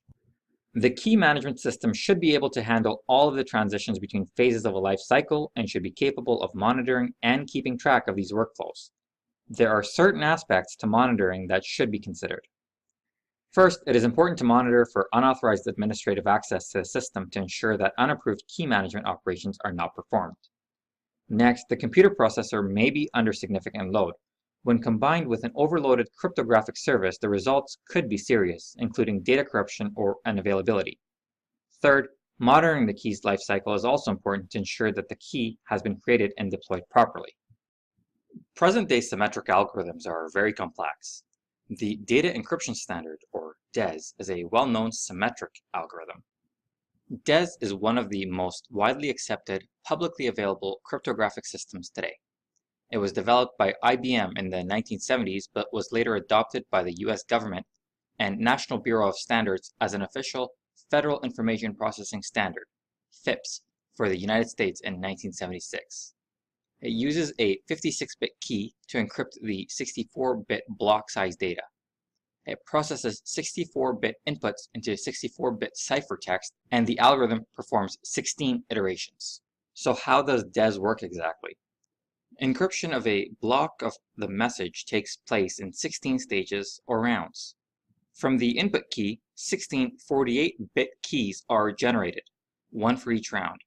In each round, 8 so-called S boxes are used. These S boxes are fixed in the specification of the standard. Using the S boxes, groups of 6 bits are mapped to groups of 4 bits. The contents of these S boxes have been determined by the US National Security Agency, the NSA. The S boxes appear to be randomly filled, but this is not the case. Recently, it has been discovered that these S boxes, determined in the 1970s, are resistant against an attack called differential cryptanalysis, which was first known in the 1990s. The block of the message is divided into two halves. The right half is expanded from 32 to 48 bits using another fixed table. The result is combined with the subkey for that round using the XOR operation. Using the S boxes, the 48 resulting bits are then transformed again to 32 bits, which are subsequently permutated again using yet another fixed table. The now thoroughly shuffled right half is now combined with the left half using the XOR operation. In the next round, this combination is used as the new left half. The figure you see before you should helpfully make this process a bit more clear. In the figure, the left and right halves are denotes of L0 and R0, and in subsequent rounds as L1, R1, L2, R2, and so on. The function f is responsible for all the mappings described. This secret key encryption algorithm uses a key that is 56 bits or 7 characters long. At the time, it was believed that trying out all possible keys would be impossible because computers could not possibly ever become fast enough. In 1998, the Electronic Frontier Foundation, or EFF, built a special purpose machine that could decrypt a message by trying out all possible keys in less than 3 days. The machine cost less than $250,000 and searched over 88 billion keys per second. So to summarize our learning about the data encryption standard, here's what we know. The data encryption standard is a secret key encryption scheme adopted as a standard in the US in 1977. It uses a 56-bit key, which is today considered by many to be insufficient, as it can, with moderate effort, be cracked by brute force. A variant called triple DES uses a longer key and is more secure, but has never become popular. The advanced encryption standard is expected to supersede DES as the standard encryption algorithm. Do note that DES is no longer considered secure. The speed of exhaustive key searches against DES after 1990 began to cause discomfort amongst users of DES. However, users did not want to replace DES, as it takes an enormous amount of time and money to change encryption algorithms that are widely adopted and embedded in large security architectures. The pragmatic approach was not to abandon the DES completely, but to change the manner in which DES is used. This led to the modified schemes of triple DES, sometimes known as 3DES. Incidentally, there are 2 variants of triple DES, known as 3-key triple DES and 2-key triple DES. Triple DES was developed in 1998 and derived from DES. It applies the DES cipher algorithm 3 times to each of the data blocks. Triple DES encryption is a computerized cryptography where block cipher algorithms are applied 3 times to each data block. The key size is increased in triple DES to ensure additional security through encryption capabilities. Each block contains 64 bits of data. 3 keys are referred to as bundle keys with 56 bits per key. There are 3 keying options in data encryption standards: all keys being independent, key 1 and key 2 being independent keys, and all 3 keys being identical. Before using 3-key triple DES, a user first generates and distributes a 3-key triple DES key, K, which consists of 3 different DES keys, K1, K2, and K3. This means that the actual 3T DES key has a length of 3 times 56 or 168 bits. The encryption scheme is illustrated as follows. The encryption-decryption process is as follows. First, you encrypt the plaintext blocks using the single DES with key 1. Now, you decrypt the output of step 1 using the single DES with key 2. Finally, you encrypt the output of step 2 using a single DES with key 3. The output of step 3 is the ciphertext. The decryption of a ciphertext is a reverse process of what we just described. The user first decrypts using key 3, then encrypts with key 2, and finally decrypts with key 1. Due to this design of triple DES as an encrypt, decrypt, encrypt process, it is possible to use a 3T DES hardware implementation for single DES by setting K1, K2, and K3 to be the same value. This provides backwards compatibility with DES. The second variant of triple DES, also known as 2T DES, is identical to 3T DES, except that K3 is replaced by K1. In other words, the user encrypts plaintext blocks with key K1, then decrypts with key K2, and finally encrypts with key K1 again. Therefore, 2D DES has a key length of 112 bits. While triple DES systems are significantly more secure than single DES, these are clearly a much slower process than encryption using single DES. Now let's compare and contrast the data encryption standard with triple DES. The key length for DES is 56 bits. With a 2T triple DES, the key length is 112 bits. 3T DES is 168 bits. They are both symmetric and block cipher. The number of keys required is 1 for DES and 2 or 3 depending on which one you're using for triple DES. In this lesson, we will be learning about 3 symmetric encryption algorithms. Specifically, we will discuss the Advanced Encryption Standard, or AES, Blowfish, and Twofish.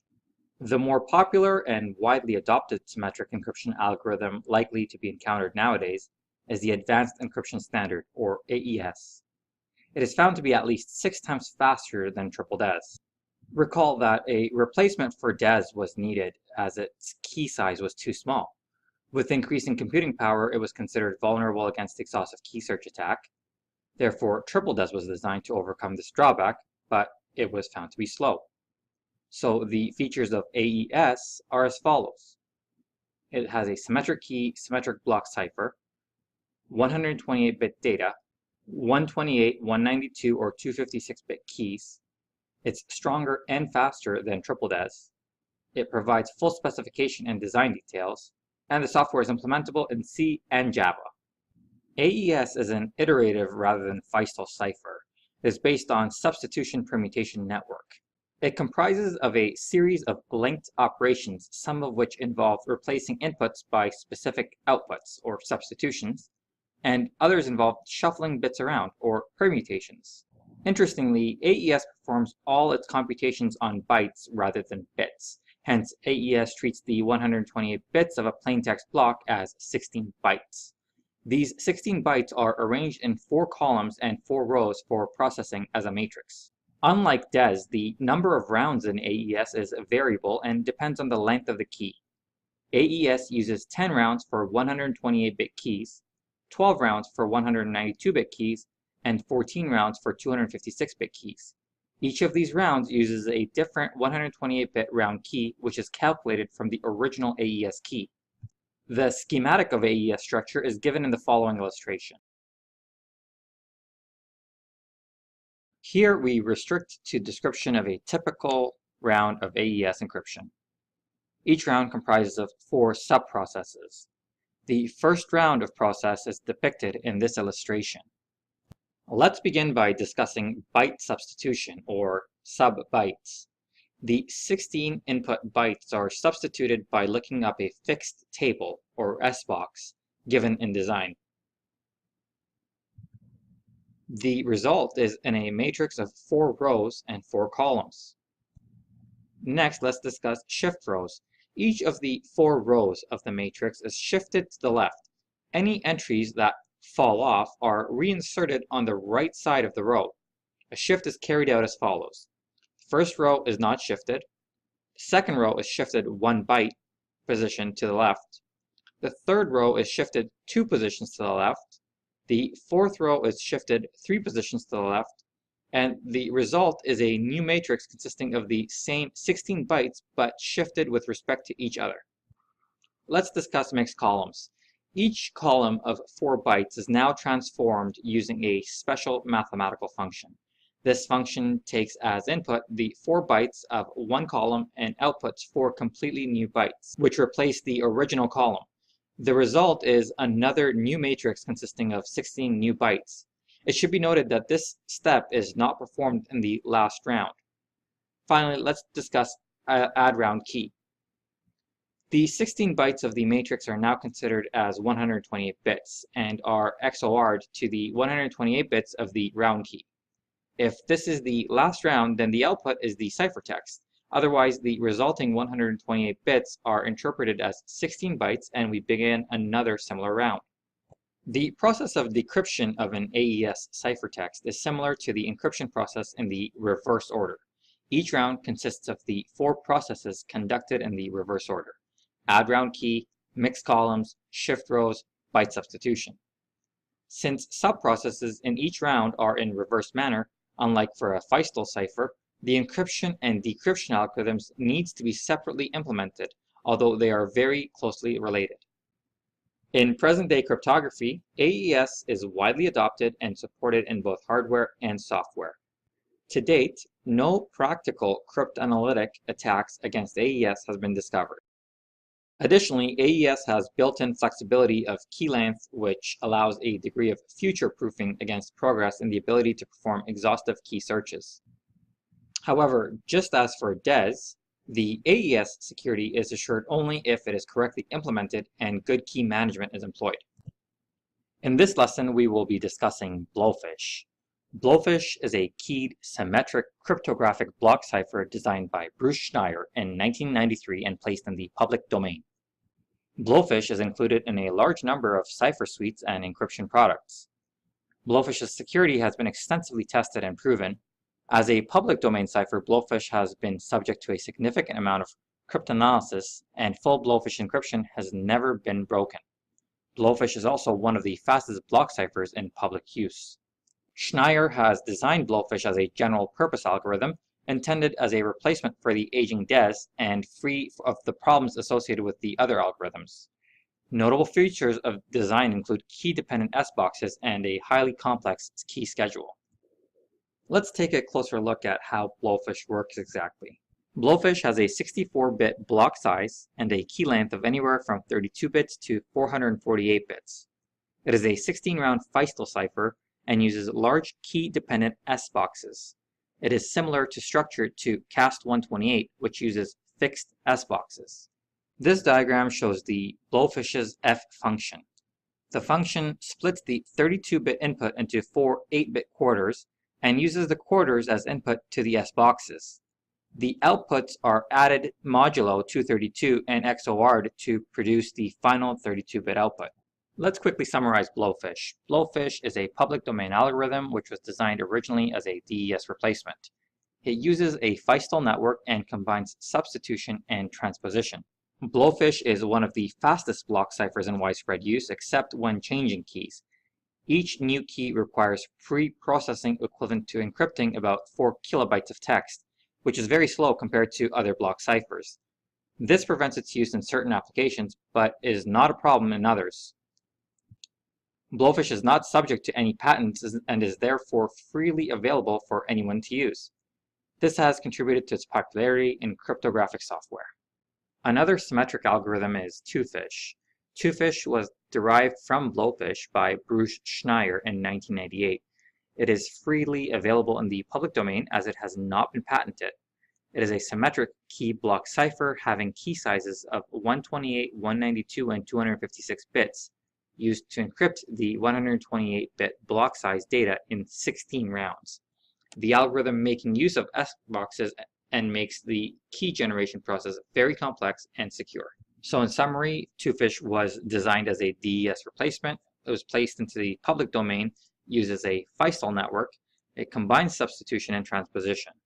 And some of the key facts is that it's symmetric, it's block cipher, and a key length of 128, 192, and 256 bits is what you'll need to remember.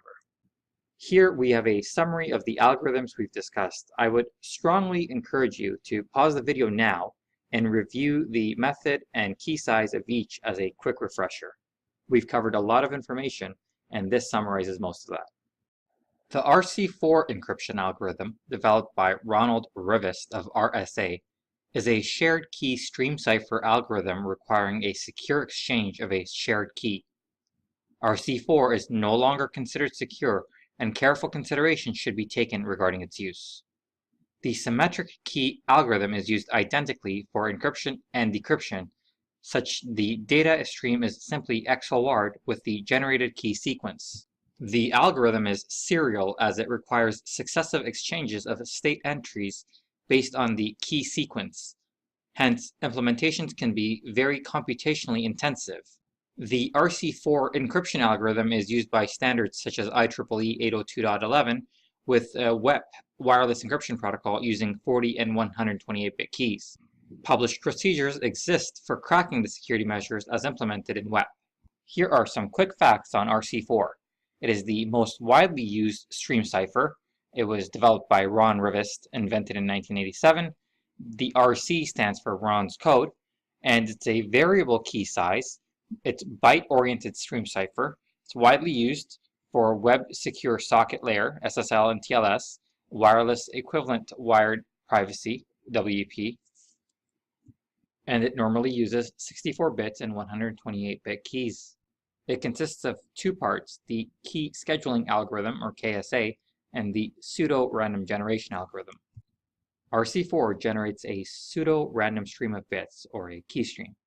As with any stream cipher, these can be used for encryption by combining it with the plaintext using bitwise exclusive OR. Decryption is performed the same way, since exclusive OR is a symmetric operation. To generate the key stream, the cipher makes use of a secret internal state which consists of two parts. One, a permutation of all 256 possible bytes denoted as S in this illustration.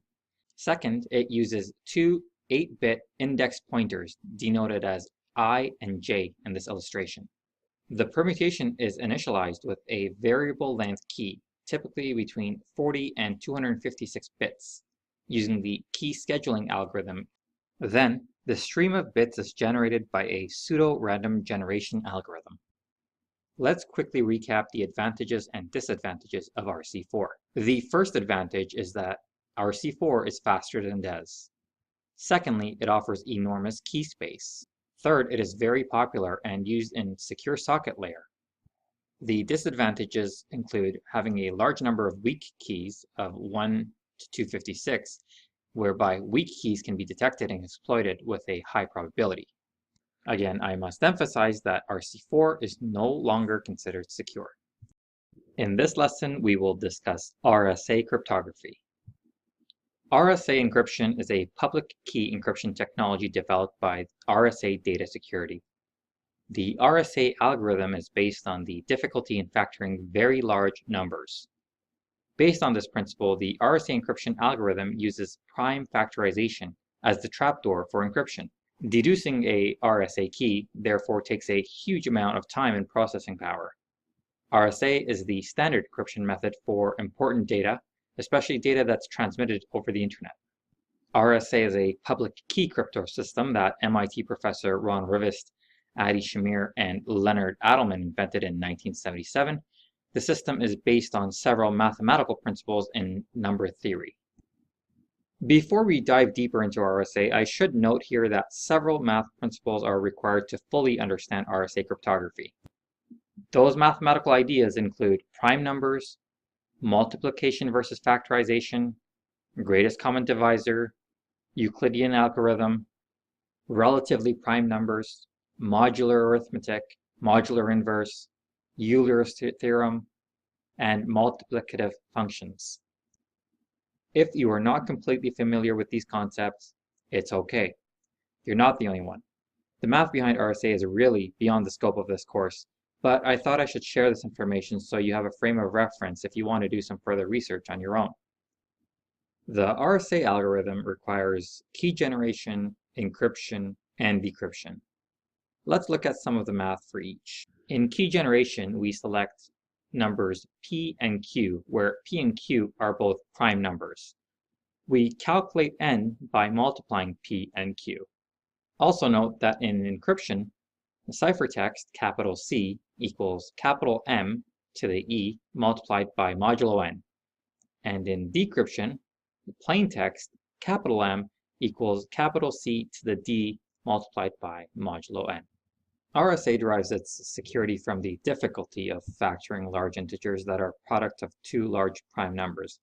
Multiplying these two numbers is easy, but determining the original prime numbers from the total factoring is considered infeasible due to the time it would take, even using today's supercomputers. The public and the private key generation algorithm is the most complex part of RSA cryptography. Two large prime numbers, P and Q, are generated using the Rabin-Miller primality test algorithm. A modulus, n, is calculated by multiplying P and Q. This number is used by both the public and private keys and provides the link between them.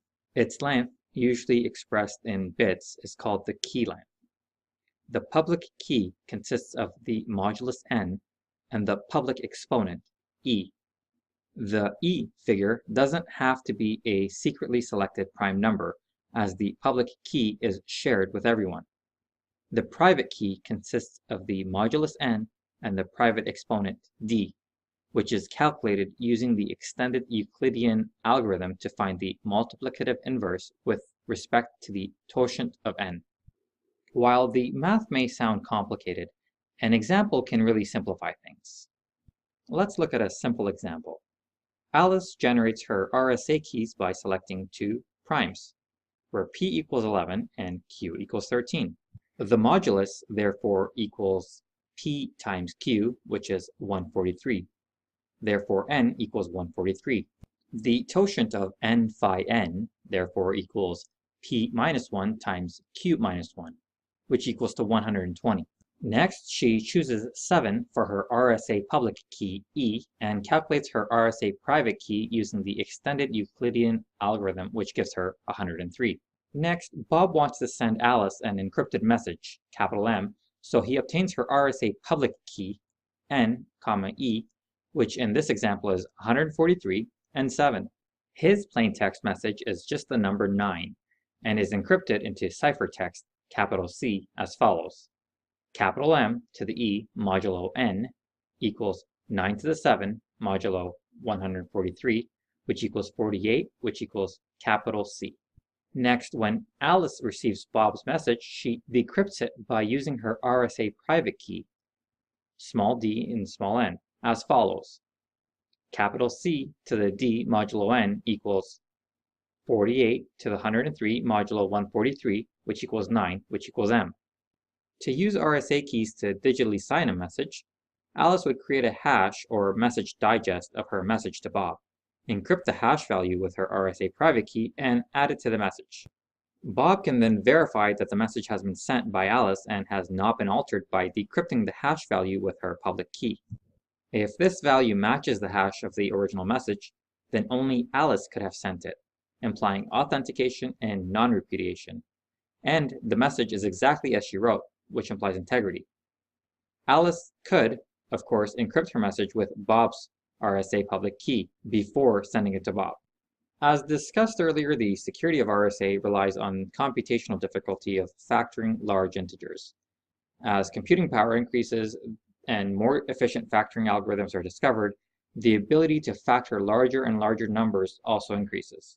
Encryption strength is directly tied to key size, and doubling key length delivers an exceptional increase in strength, although it does impair performance. RSA keys are typically 1024 or 2048 bits long, but experts believe that 1024-bit keys could be broken in the near future, which is why government and industries are moving to a minimum key length of 2048 bits. Barring an unforeseen breakthrough in quantum computing, it should be many years before longer keys are required. But elliptic curve cryptography is gaining favor with many security experts as an alternative to RSA for implementing public key cryptography. It can create faster, smaller, and more efficient cryptographic keys. Much of today's hardware and software is elliptic curve cryptography ready, and its popularity is likely to grow as it can deliver equivalent security with lower computing power and battery resource usage, making it more suitable for mobile apps than RSA. Finally, a team of researchers, which included Adi Shamir, a co-inventor of RSA, has successfully determined a 4096-bit RSA key using acoustic cryptanalysis. However, any encryption algorithm is vulnerable to this type of attack. So to summarize, here are the RSA key facts. RSA is an asymmetric encryption algorithm with variable length key between 1024 and 4096 bits, and it is considered secure. Elliptic curve cryptography and quantum cryptography are two more encryption technologies, but these are less commonly used. The foundation of asymmetric cryptography is based on the difficulty of solving complex math problems. For example, the RSA algorithm is based on the math of solving complex large prime numbers. A prime number is a number that is divisible by itself and 1. Let's say, for example, that I told you I was going to multiply two prime numbers and give you the answer. For instance, 15 would be the answer of the multiplication of two prime numbers, and I told you to tell me what those two numbers are. You would be able to easily tell me that those two numbers are 3 and 5. as 3 and 5 are both prime numbers that multiply to 15. Similarly, if I told you that I multiplied two numbers to get 21, you would tell me those two prime numbers are 7 and 3 because those are the two numbers that are prime and multiply to 21. However, if I gave you a number like 33,878,633 and asked you to provide me the two prime numbers that multiply to that, you would probably have a little bit of challenge. This is what a cryptographic algorithm like RSA is founded upon, and the challenge of prime factorization for very large numbers is what makes it so successful. Now, if an efficient method of solving prime factorization was discovered, modern cryptography utilizing prime factorization as we know it would be rendered completely useless. Enter into the equation elliptic curve cryptography. Elliptic curve cryptography does not depend on prime factorization. Instead, it uses the elliptic curve discrete logarithmic problem. Elliptic curve cryptography is a public encryption technique based on elliptic curve theory that can be used to create faster, smaller, and more efficient cryptographic keys. Elliptic curve cryptography generates keys through the properties of the elliptic curve equation instead of the traditional method of generation as the product of very large prime numbers. The technology can be used in conjunction with most public key encryption methods such as RSA and Diffie-Hellman. According to some researchers, ECC can yield a level of security with a 164-bit key that other systems require a 1024-bit key to achieve. Because ECC helps to establish equivalent security with lower computing power and battery resource usage, it is becoming widely used for mobile applications. The equation of an elliptic curve is given as y squared equals x cubed plus ax plus b. And the graph to the right is a graphical representation of this equation. In recent years, quantum computing has become very popular. Quantum computing utilizes quantum mechanics to perform computing tasks. Quantum computing is still in the early stages and is heavily theory-based, but it is significant because advances in quantum computing may be able to defeat cryptographic algorithms that depend on factoring large prime numbers. It's also important to note that the elliptic curve cryptography cannot protect against quantum attacks, and elliptic curve cryptography is even more vulnerable to quantum attacks compared to prime factorization. On the positive, however, quantum computing may provide superior algorithms. Key exchange is any method in cryptography by which cryptographic keys are exchanged between two parties, allowing use of a cryptographic algorithm. If the sender and receiver wish to exchange encrypted messages, each must be equipped to encrypt messages to be sent and decrypt messages received. The nature of the equipping they require depends on the encryption technique they might use. If they use a code, both will require a copy of the same codebook. If they use a cipher, they will need appropriate keys.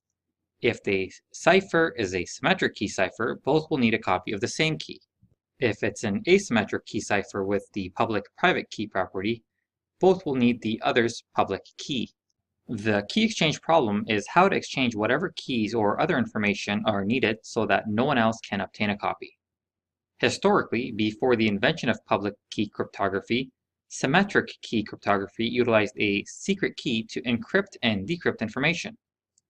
For two parties to communicate confidentially, they must first exchange the secret key so that each party can read encrypted messages as well as send them. This process is known as the key exchange. The overarching problem with symmetrical cryptography or a single key cryptography is that it can require a secret key to be communicated through a trusted channel.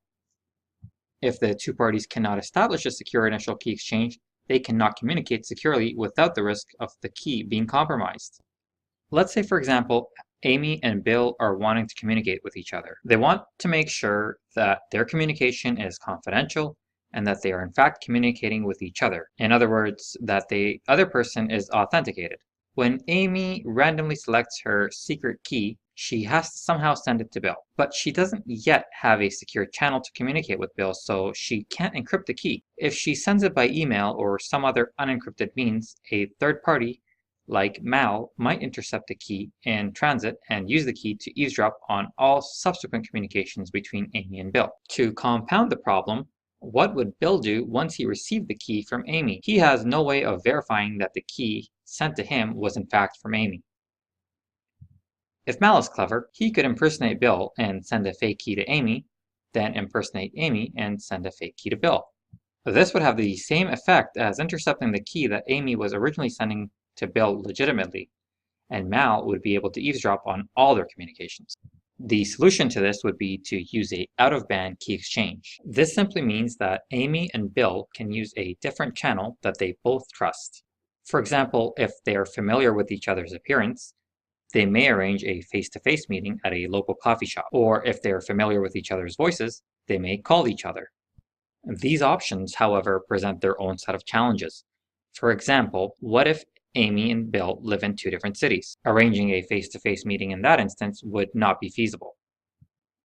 The alternative solution is to use an in-band key exchange. In an in-band key exchange, the key exchange is done digitally, and one way this can be done is through the Diffie-Hellman algorithm, which we will discuss next. Diffie-Hellman key exchange, also called exponential key exchange, is a method of digital encryption that uses numbers raised to specific powers to produce decryption keys on the basis of components that are never directly transmitted, making the task of a would-be codebreaker mathematically overwhelming. The Diffie-Hellman key exchange is a method of securely exchanging cryptographic keys over a public channel, and was one of the first public key protocols as originally conceptualized by Ralph Merkle and named after Whitfield Diffie and Martin Hellman. Diffie-Hellman is one of the earliest practical examples of public key exchange implemented within the field of cryptography. We will definitely look at the math behind the Diffie-Hellman key exchange, but before we do that, I'd like to share a very simplified analogy using colors, which may help those students that are better visual learners. The concept of Diffie-Hellman is much easier to understand with this color analogy. Let's say that Alice and Bob would like to agree on a common shared secret color that they don't want any other person to know. Here's how they might do this. First, Alice sends a message to Bob telling him a common color they might use. Let's say that Alice selects green and tells Bob the color by email. Next, Alice and Bob each select a secret color of paint that they don't tell each other. Alice's secret color is red, and Bob's secret color is blue. Alice and Bob then each take the common green color and mix it with their secret color. For Alice, green and red make yellow, and for Bob, green and blue make cyan. Alice then sends the message to Bob and tells him that she got yellow as her result. And Bob tells Alice that he got cyan for his result. Alice and Bob now have two colors created by mixing the shared green color with their partner's secret color. They then mix their own secret color with their partner's shared color.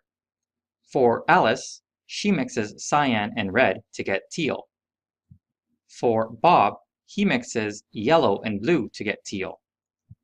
Both of these teals are identical and were created by mixing together the same three colors, green, red, and blue. Now let's assume that a malicious person is watching all of the messages that Alice and Bob exchanged. What would he know? Well, he knows that they started with the color green, and he knows that they exchanged the colors cyan and yellow. He would not know either of the two secret colors that Alice and Bob selected, which are red and blue, or the common secret color of teal, because those were never sent over the insecure channel. Diffie-Hellman is a way of generating a shared secret between two people in such a way that the secret can't be seen by observing the communication. That's an important distinction. You're not sharing information during the key exchange, you're creating a key together. This is particularly useful because you can use this technique to create an encryption key with someone and then start encrypting your traffic with that key. And even if the traffic is recorded and later analyzed, there's absolutely no way to figure out what the key was, even though the exchanges that created it may have been visible. This is where perfect forward secrecy comes from. Nobody analyzing the traffic at a later date can break in because the key was never saved, never transmitted, and never made visible anywhere. The way it works is reasonably simple. A lot of the math is the same as you see in public key crypto in that a trapdoor function is used. And while the discrete logarithm problem is traditionally used, the x to the y mod p business, the general process can be modified to use elliptic curve cryptography as well. But even though it uses the same underlying principles as public key cryptography, this is not asymmetric cryptography because nothing is ever encrypted or decrypted during the exchange. It is, however, an essential building block and was in fact the base upon which asymmetric crypto was later built. The basic idea works like this. I come up with two prime numbers, G and P, and tell you what they are. You then pick a secret number, A, but you don't tell anyone. Instead, you compute G to the A modulo P and send that result back to me. We'll call that capital A since it came from small a.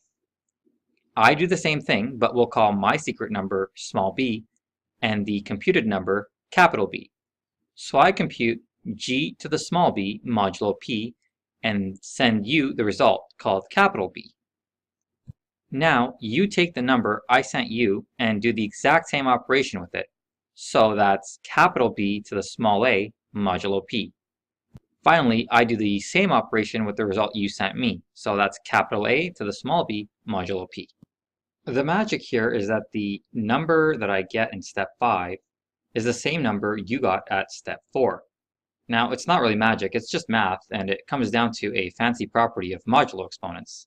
Specifically, G to the A modulo P all raised to B modulo P equals G to the AB modulo P. And G to the B modulo P all raised to the A modulo P equals G to the BA modulo P, which, if you examine closer, means that you'll get the same answer no matter which order you do the exponentiation in. So I do it in one order and you do it in another. I never know what secret number you used to get the same result, and you never know what number I used, but we still arrive at the same result. That result, that number we both stumbled upon in step 4 and 5, is our shared secret key. We can use that as our password for a yes or blowfish, or any other algorithm that uses shared secrets, and we can be certain that nobody else, nobody but us, knows the key that we created together. So now we've worked with Diffie-Hellman in terms of mixing colors, and we've presented the basic idea of the formula. Let's take a look at a real-world example. Instead of choosing a starting common color, Alice chooses two numbers represented by the variables P and G. P must be a prime number. Let's say that Alice sends a message to Bob, then telling him to use 13 for P and 7 for G. Next, Alice chooses a secret number. Let's say that she chooses 5. We'll call that lowercase a. She then computes the value of uppercase a using the formula uppercase A equals G to the lowercase a power modulo P. That's 7 to the 5th power modulo 13, which gives us a value of 11 for A. Alice then sends the value of capital A, which is 11, to Bob. Bob then selects his own secret number. We'll call that lowercase b.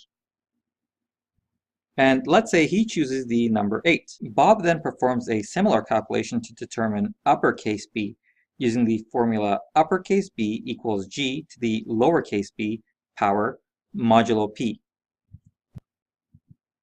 This gives us a value of 3 for Bob.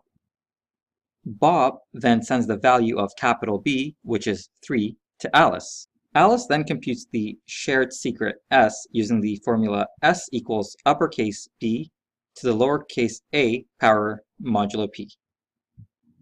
This works out to 3 to the 5th power modulo 13, which is 9. Bob can then compute the same shared secret key using a different formula. S equals uppercase A to the lowercase b modulo P. That works to 11 to the 8th power modulo 13, which is 9. And now Alice and Bob both have the same shared secret value of 9, which they can use as a symmetric encryption key. If a malicious person watched the entire communication between Alice and Bob, he wouldn't have enough information to reconstruct that key. In this lesson, we will discuss key escrow.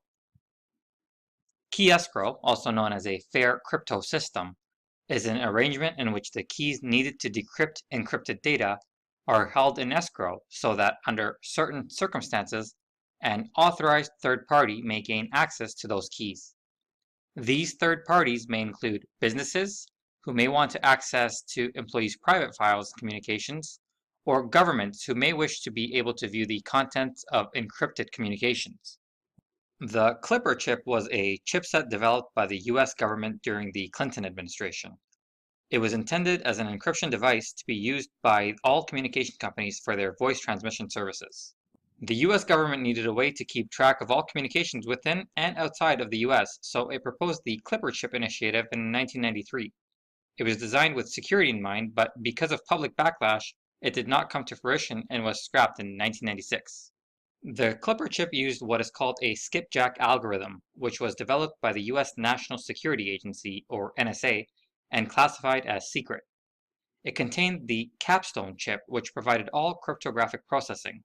The Clipper chip was supposed to be adopted by all telecommunication companies in the US to provide encryption, thus preventing outside eavesdropping.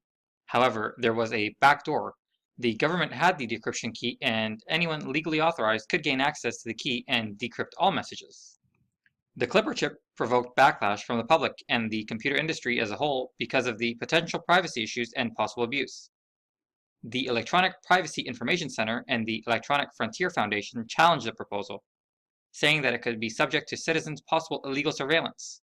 In addition, individuals and the business sector might get stuck with an insecure communication system, as the Clipper chip's encryption and secret classification could not be evaluated by the public. A data recovery agent is a Microsoft Windows user who has been granted the right to decrypt data that was encrypted by other users. The assignment of a DRA rights to an approved individual provides an IT department with a way to unlock encrypted data in case of an emergency. Data recovery agents can be defined at the domain, site, organizational unit, or local machine level. In a small to mid-sized business, the network administrator is often the designated DRA. In very simple terms, here is how it works. The network administrator uses Microsoft Windows group policy in Active Directory to assign everyone a public key for encryption and their own personal private key for decryption. This ensures that users can only decrypt the content that they have created, and no one else's. The data recovery agent, however, is assigned a private key capable of unlocking all content encrypted with the public key. In Windows 2000, the local administrator is the default DRA. In Windows XP Professional, Windows 7, Windows Server 2003, and Windows Server 2008 R2, there is no default DRA. Instead, the administrator must generate a recovery agent certificate which grants the user permission to access encrypted resources. If the recovery agent certificate is created after the encryption of the resource, however, the resource cannot be decrypted by the DRA. Let's compare a key escrow versus a recovery agent. A key escrow is used in cases where a third party needs access to encrypted data as defined by law. So if you get a court order to decrypt data, for example, while a recovery agent is someone who is permitted to decrypt another user's data in case of an emergency and has the key that can accomplish that decryption. So in effect, the key escrow is someone who holds the key for each user, while a recovery agent has a master key. In general, cryptographic systems assume some level of trust. A prime example of this would be a secure key exchange. In such an example, the parties involved must be confident that they are in fact communicating with the intended party and not someone else. Even beyond that, the parties would want to be confident that there is no eavesdropping in the communication via a third party. While key models such as Diffie-Hellman help prevent eavesdropping, it does not guarantee that we're not communicating with an imposter. A model such as Diffie-Hellman, for example, eliminates the need for eavesdropping protection, but it does not, however, imply that we are communicating with the intended party. So let's quickly recap what implications this has. The challenge for key exchange is that both parties must be confident that they are communicating with each other. 2, they must be confident that neither is an imposter. And 3rd, they must be sure that there is no eavesdropping in on the exchange. Let's take this a step further to better understand the basic trust model. When two parties engage in a transaction, they must mutually trust each other's identity. They must trust that both parties are allowed to engage in the transaction. They must trust that no third party can know the details of the transaction. There must be basic trust that no third party can change any part of the transaction. 5th, there must be trust that neither party can deny having engaged in that transaction. And 6th, Trust that the record of the transaction is kept for future reference. We have clearly identified the challenges associated with the basic trust model. So then how do we ensure that we are in fact communicating with the intended individual? One possible solution would be through personal knowledge. For instance, the two parties could meet at a coffee shop and have an in-person key exchange. But is this really convenient and/or scalable? Probably not. Another option readily available is the web of trust, which we will discuss next. And a third option is the public key infrastructure. A web of trust is a concept used in PGP and OpenPGP compatible systems to establish the authenticity of the binding between a public key and its owner. Its decentralized trust model is an alternative to the centralized trust model of public key infrastructure, which relies exclusively on a certificate authority or a hierarchy of such. As with computer networks, there are many independent web of trusts, and any user through their identity certificate can be part of it, and a link between multiple webs. A web of trust essentially works by having certificates signed by other users to endorse the association of that public key with the person or entity listed in the certificate. The drawback is that the user has to trust all those in the keychain to be honest, so it's often best suited to small user communities.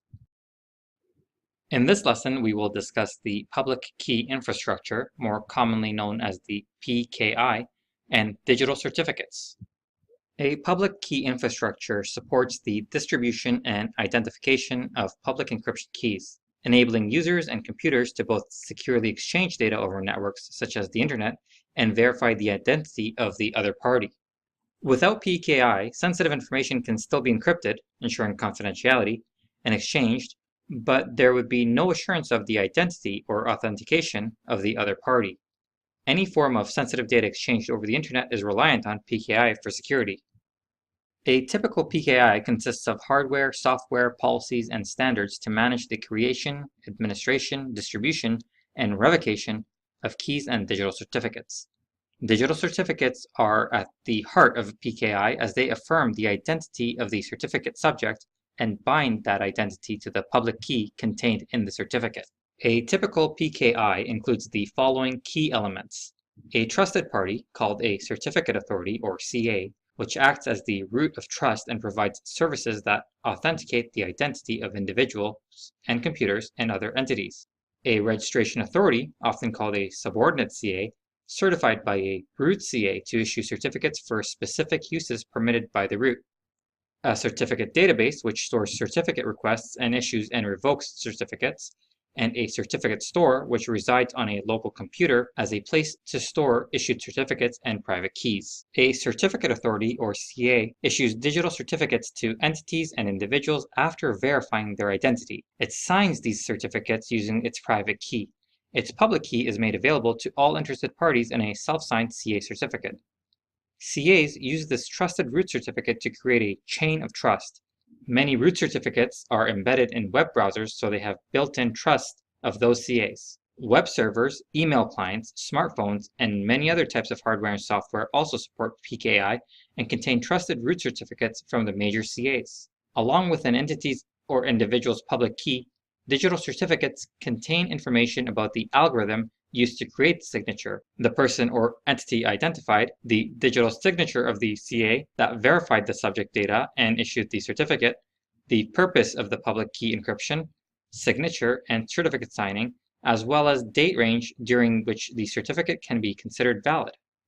So what exactly is a certificate authority?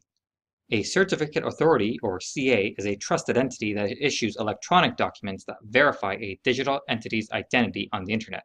The electronic documents, which are called digital certificates, are an essential part of secure communication and play an important part in the public key infrastructure. Certificates typically include the owner's public key, the expiration date of the certificate, the owner's name, and other information about the public key owner.